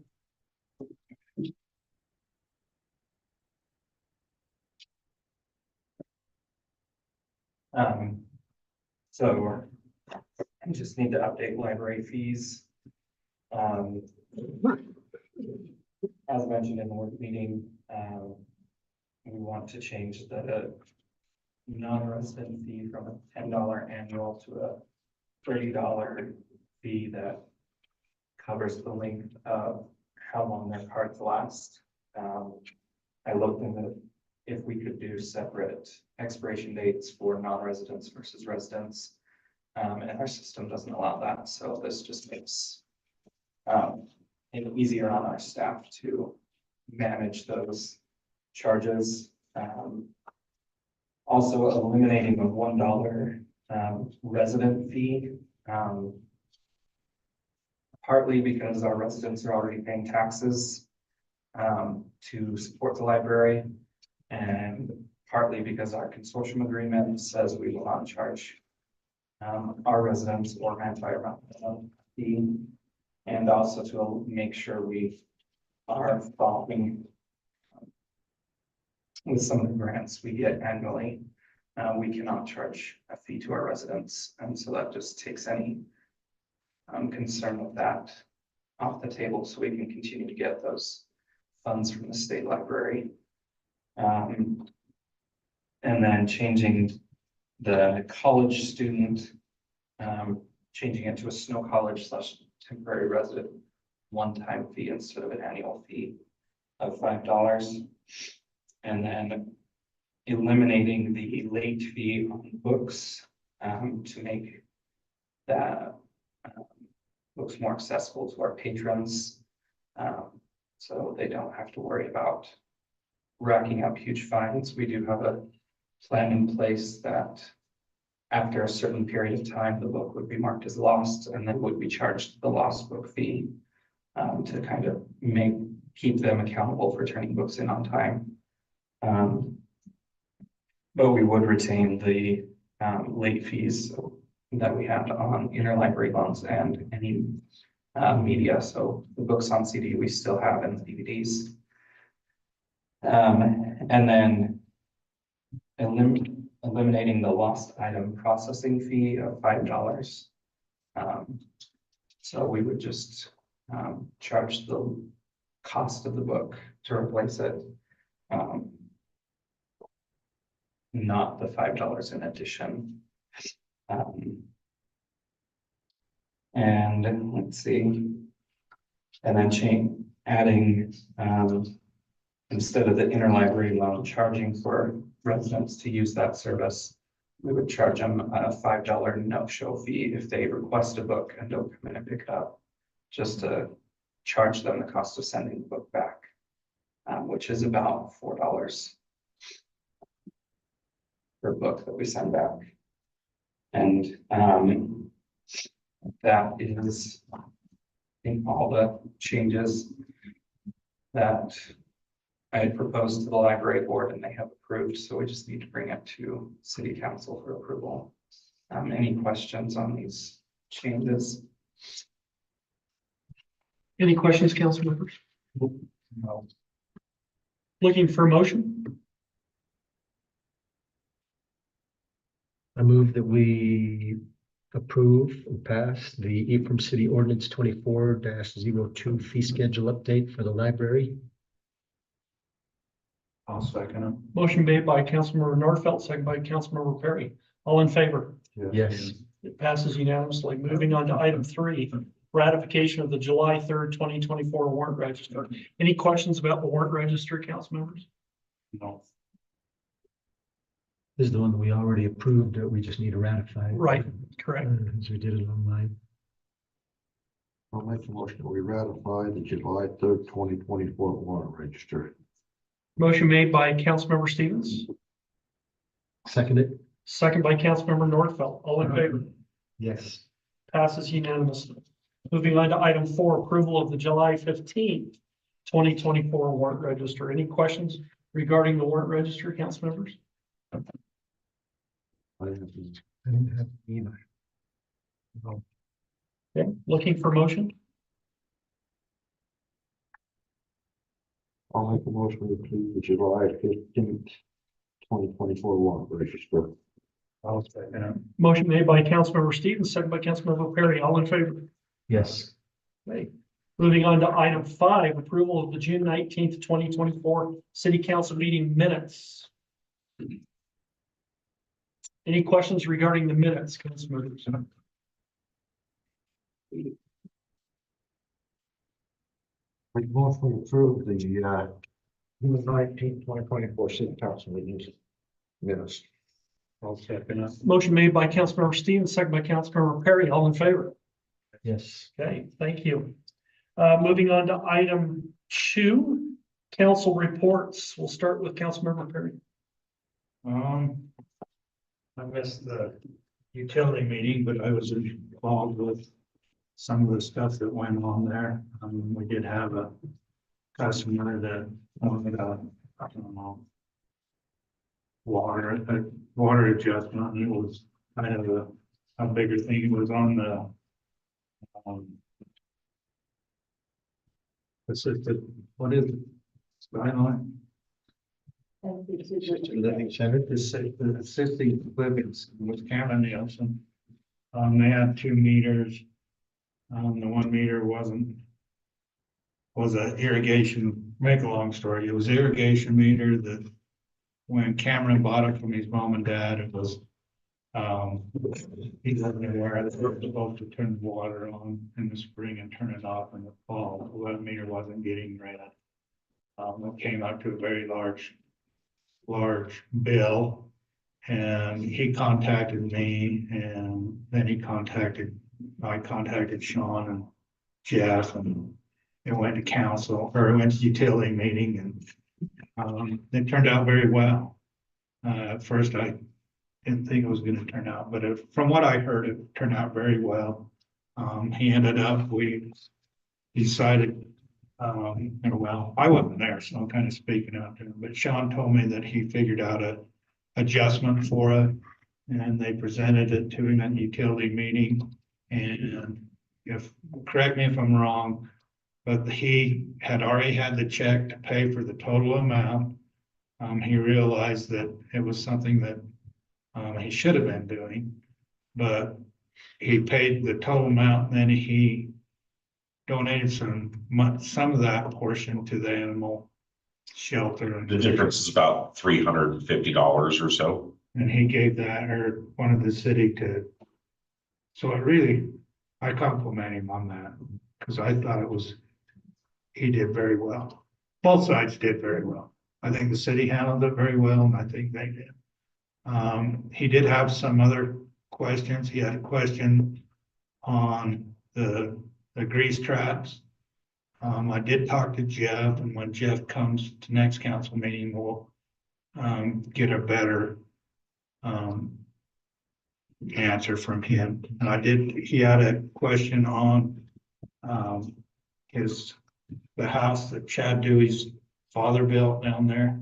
He hooked that to Richard and Bonnie's water line that they ran down to their property. He had the question whether there would be some reimbursement to them for them hooking on his water line. I talked to Brian, and Brian was gonna check if there was an agreement. And we can talk to Cameron and see if they have a copy of any agreement. If there was an agreement, there might be a possible thing, but that's all the questions I think he had. So we'll follow up on that, but I think Jeff told me that somebody's supposed to be doing them. Jeff can probably answer it better on the grease traps. There was kind of a long story. The grease trap at Blossom Meat, or not Molina's. So Molina, what is it? But anyway, their grease trap was covered up for several years. And they got that worked out, got it cleared and cleaned, and there was a backup. That's why he was concerned there was a backup in their mom and dad's house. But anyway, that all went good. I talked to Shane about the cemetery meeting. It went well. Have possibly, I'm hoping tomorrow the ambulance will meet. I think it's the third Thursday, isn't it, tomorrow? So I'm hoping they'll meet. That's basically about it, I guess. Okay, It's getting hot, it is. very hot. When you have to cover your tomatoes up with a sheet, and your peppers up with a sheet because they're wilted so bad, it's hot. Peppers, there they are. So it's been hot. I'm glad we had a pretty good winter. So this weather's been Very crazy. tough. It's been scary. And that's all I got. Councilmember Stevens, That must be good. Councilmember Nordfeld. Our rec board didn't have a quorum, so we didn't meet. Jordan gave us a little update online. Tomorrow, we will have an airport board meeting. So I'll report on that at the next meeting. Thank you. Just wanted to remind council members about our council retreat, August 15th.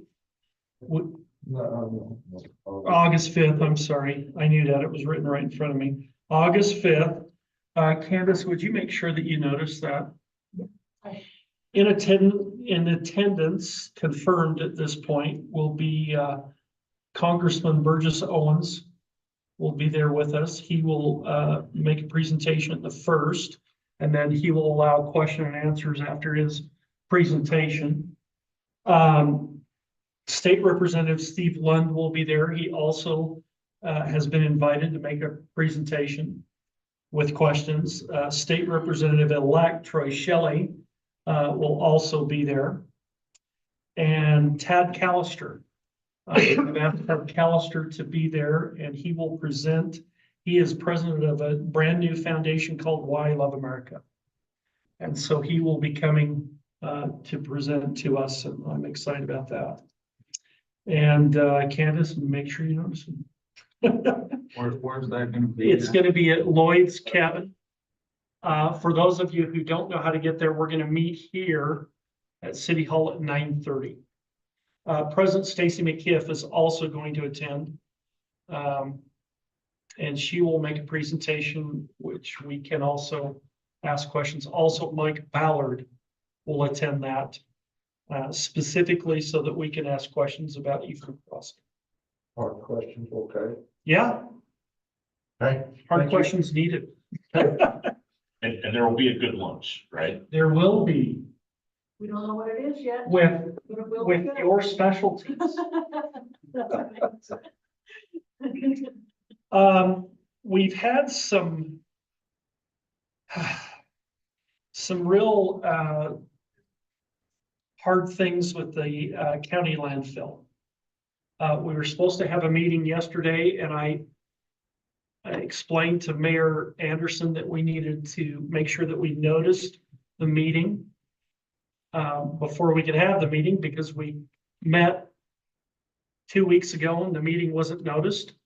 And so there was no decisions that we could make. The basic thing with the meeting yesterday is it wasn't noticed. And so it was canceled yesterday. Another one is planned for July 30th at 6:30 in this building. And I hope everything happens with that the way it's supposed to. I attended the 6-county meeting, and we received an approval on our application for 6-county, that, what is it, G6? R6. RR6, that they will be our sponsor for a grant from the state to do a further DEQ study of our site at the city public works yard. So this is a phase 2 environmental study. It's less of a grant than the state providing the manpower to do the actual study. So there's no money changing hands, but we had to have a third party sponsor us, as the mayor said. And our six agreed to do that after some discussion.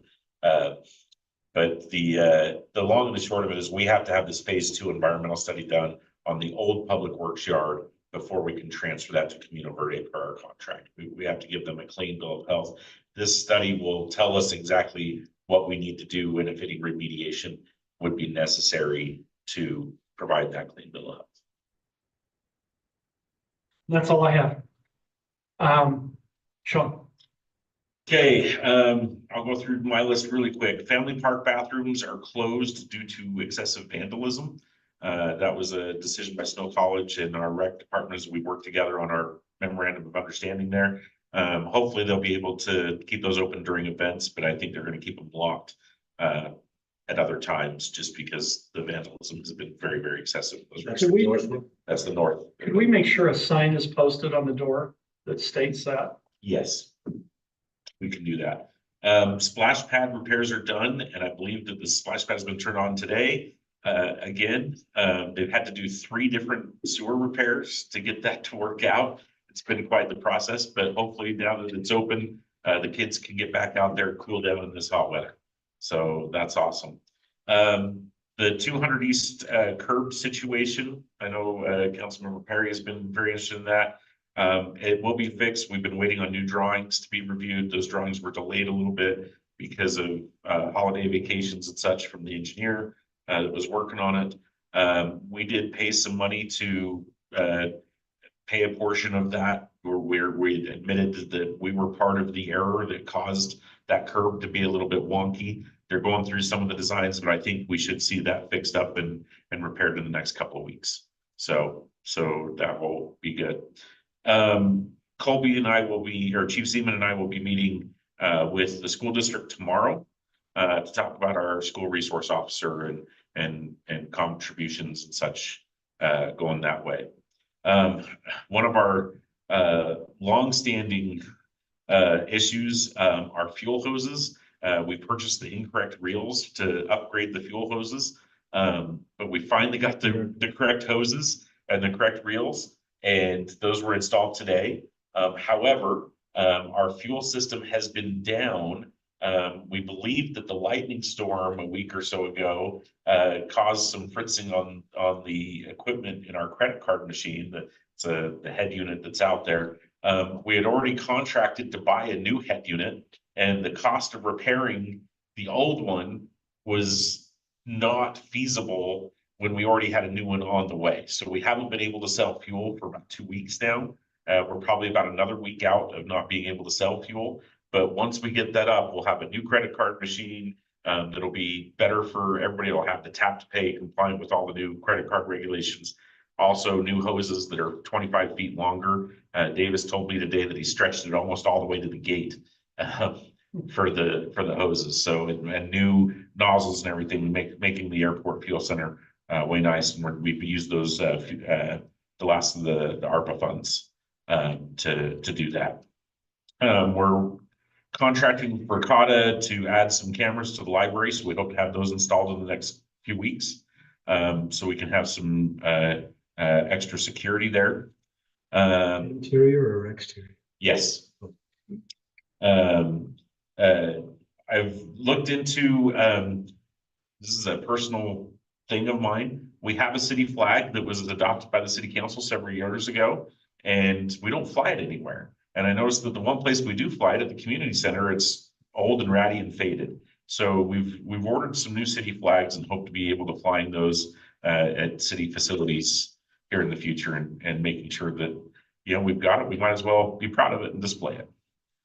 Are you gonna be purchasing any extra ones if people decide they want to purchase one, or? We can, if you'd like. Well, I'm just wondering if we start seeing them, then a few more people might want to start. We can definitely take a look and see what that would look like. We did have a air conditioning issue here at City Hall last couple of days. Our server room, which if you know anything about the server rooms, That equipment has to stay at a cool temperature. The air conditioning unit went out on it the other day, and we actually had one of our employees drive to Salt Lake to pick up a part so it could get repaired yesterday instead of waiting weeks or 4 or 5 days to get there. But in the process of fixing that one, the air conditioning unit that serves the lobby has gone on the fritz, and we're going to have to repair that. Just as a matter of speaking, we do a lot of AC repairs to this building, and HVAC repairs in general. We probably could have paid for a new system twice over in the amount of repairs we've done in the last 2 or 3 years. So as we look at budgets in the future, that may be something we need to move to a top of the list to do a full HVAC replacement here. Did have a conversation with Mike Larson yesterday that was really good for his outstanding balances, and we think we've got a plan in place that he's agreed to. I do want to pull this up. This is, don't quote this as gospel truth, and this is probably not for public consumption, but here you go. This is, we've been working with our architects.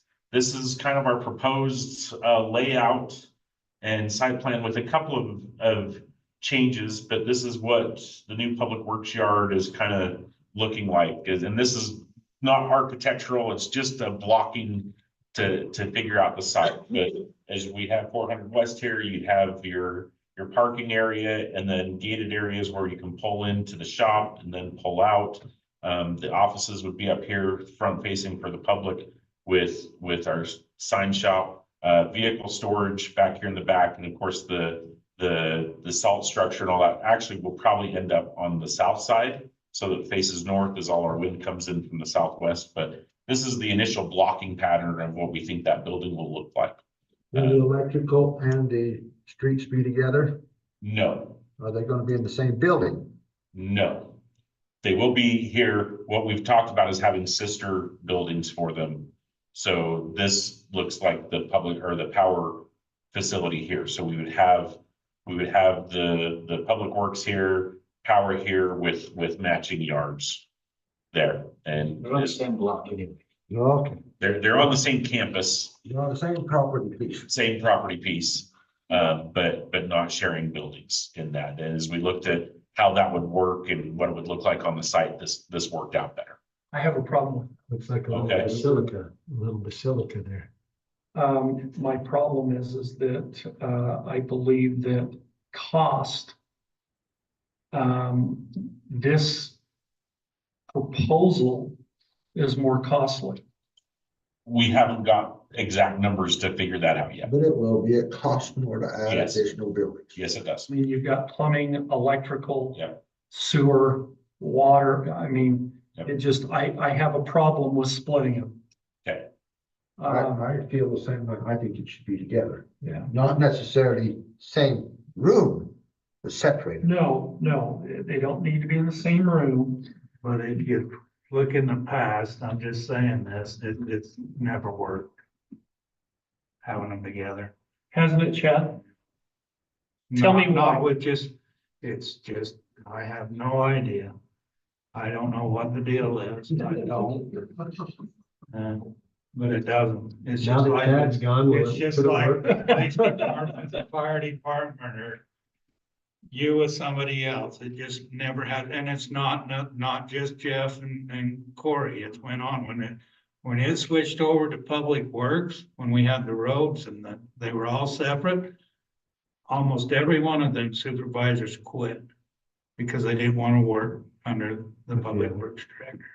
I can tell you that our current public works director is very adamant that they do not share any space. But they don't, I'm just telling you, I'm not saying it's the perfect world, but I'm just, with my experience, it's never worked.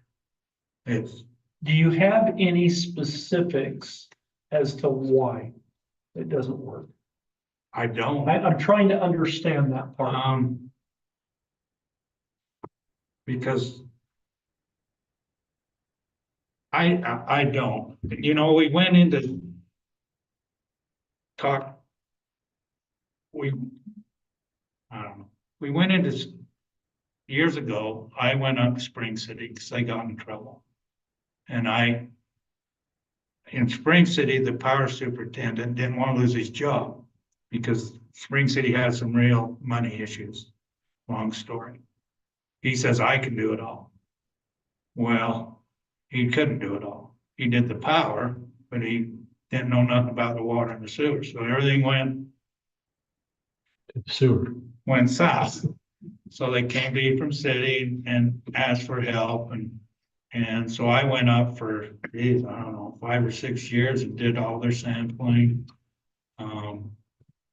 Did everything. I didn't do a lot of maintenance. They had to contract that out, but I did all their sampling and everything and their sewer, whatever they had to have, but I don't know. I don't know if it's the ones thinking they're gonna take over the other. I don't know. But I do know when past power guys were here and past water guys were here, it's just never get along. When the power guys need something, they need it. When water guys need something, they need it. I don't know if it's a sharing thing, personality. But they would be under the same roof, but in separate offices, separate facilities. I'm not saying that it wouldn't work, and maybe it would be best to sit them down. I think there should, if the city's gonna to go that direction, they need to sit them both down with us. This is just a suggestion, and see if this council wants to work it that way. Do the pros and cons with it. Okay. I think that's just, I don't know what the deal is. I don't know. It's just kind of, I'm just like the power and the police, but when they get along in the same building. Of course we would. We were kissing. I would just be happy. They put the police down there. I don't know. I really think if that's something that we want to do, instead of saying, yes, this is just me talking. That's what we want to do. I think we should get some input, with the supervisors and sit them down and see if we can't work through the issues.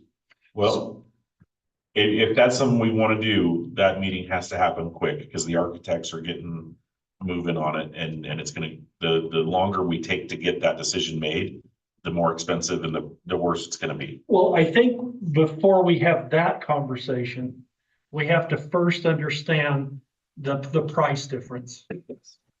To have them separate and to have them together. Okay. We need to have a breakdown of what the price would be. Okay. We were gonna be discussing price next week on proposed costs, and I will see if we can get that estimate from Joseph Bill and have that. And I think we can concurrently talk about what is best for this. Because I'm with the mayor. Economies of scale says we can have separate offices, separate facilities, separate shops, separate yards in the same physical structure. But well, if there's actual reasons I think that are one viable of- reasons, One of the reasons. and it's more than just ego Well, I and think one of jealousy, the reasons then supervisors. that's what we need to know. Supervisors. Like me, I'll use me and the mayor, we're working together, you're the power guy. I'm the public. We work well together, Chad. Yeah, but you got your job that you're doing this way. I got my job doing this way. You're not gonna agree way on everything I do. I'm not gonna agree with what you do. I think the problem comes in is when I say, well, no, you need to do it this way, and you're like, no, I'm gonna do it that way. And I think that might be some of the problems. But I think I really think we need to sit them down and talk to them, and maybe get the utility board involved with it too. Give Ryan. Hey, can I speak up for a minute? This is Corey. Sorry, I'm still on. Hey, honestly, me and Jeff get along very well, and I don't feel like there's any animosity there at all. As far as, our telling each other how to do our jobs. If that's, I hope that's not what you're saying, Chad, but you know, No, but as we far don't- as, but as far as keeping, you know, the buildings together, that's kind of what my question was, is why can't we almost share that office space, maybe make that a little bit bigger? And then, you know, the only other issue was we have, well, we have about 6 or 8 trucks that we need to store under a cover. You know, maybe we just make that, I don't know if that would call for a separate building or what that would be like, but that was my question the other day, is do we add on a couple more office space for, you know, just power alone in that front part, but have it separated, not, you know, it's the same building, but just have it separated. So that's my thoughts. Well, you know, Corey, I'm leaning on you, you know, I don't know what the problem is. I'm just second. I just think if everybody would sit down to the table, and if there's a problem, if Jeff has a problem, if you have a problem, you know, if I have a problem with the council, whoever does, let's talk it out instead of, you know, second guess and trying to figure out. Yeah, and I don't think we have a problem. That's my objective. Jeff's, well, I'm not gonna speak for Jeff. Bryce, what was your comment? Some of the conversations we've had, you know, there's pros and cons, right? Do you go? One of the things we're doing is replacing the existing, but we're also trying to plan for the future. So how do we expand? How do we make this scalable? You know, 20 years down the road, we need to add 5 more, you know, snowplows or whatever. You know, how to make it scalable so we can add on in the future. That's one consideration. 2 is what are the needs of each department? There's, you know, public works needs different things than power. You know, as far as personnel, as far as office, as far as, you know, utilities or equipment, equipment, what different kind of equipment, different kind of storage. Do you make one big building that accounts for all of that? Do you do 2 smaller buildings? One big building adds more cost in the shell of the building. 2 smaller buildings, you know, there's definitely pros and cons in that. We've been trying to wade through that a little bit in the last couple of conversations we've had, but we did like this scenario that was presented. So one of the things that this scenario does give us, and this is a vote on why to keep them separate, is the access road that would come up through the middle here. Right now, we've got a subdivision on the east side of 400 West that has a public road that comes out right here. I don't know if you can see my mouse. I'm jiggling right there. But that's where that road comes out. And part of this was with the yard requirements that both utilities or all, you know, the public works wants and the power wants, and has need for storage of their equipment and stuff. And the access, being able to circulate larger trucks in and out of here. The idea, the concept that the architects brought us was, hey, you can have a drive access on the south end, pull into the shop, and then pull out onto this access road. Right, and then you could have, you know, the public works yard can be over here, or pardon me, the public works yard can be here, the power yard can be here, and you can do that. That doesn't preclude us from having the office space be combined, and then maybe a vehicle storage unit for power in the yard over here that, you know, you walk out of the office and walk across the street to go get to.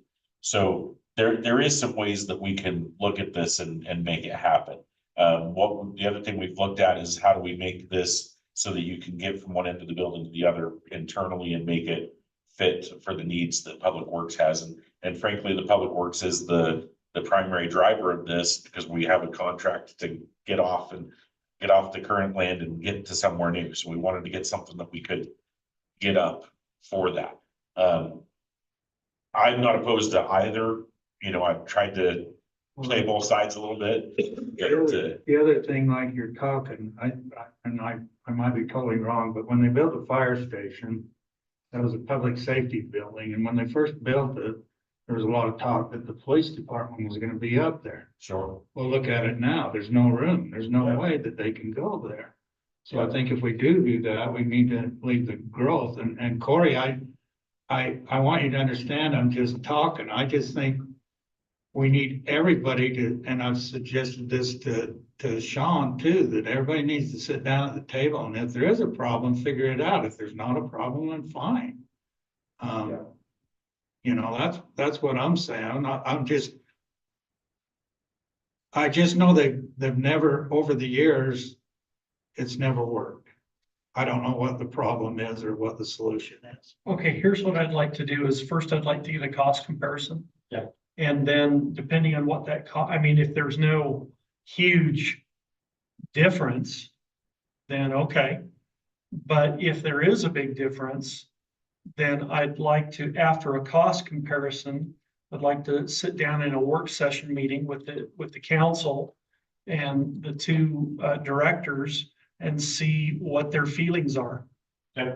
And if their feelings are strong and, but if the feeling is, well, it really doesn't matter, then I think we need to maybe look at saving as much money on this project as we can. Okay. Well, and the bottom line is too, I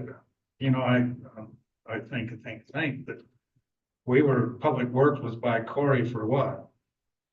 20 years, probably.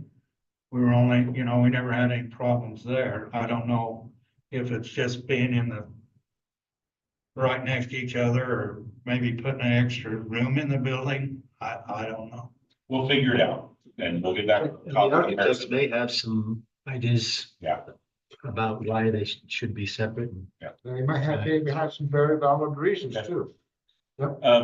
Just to wrap up my comments, the reason Corey is joining us remotely today is because our hydro was inducted to the Hydro Hall of Fame.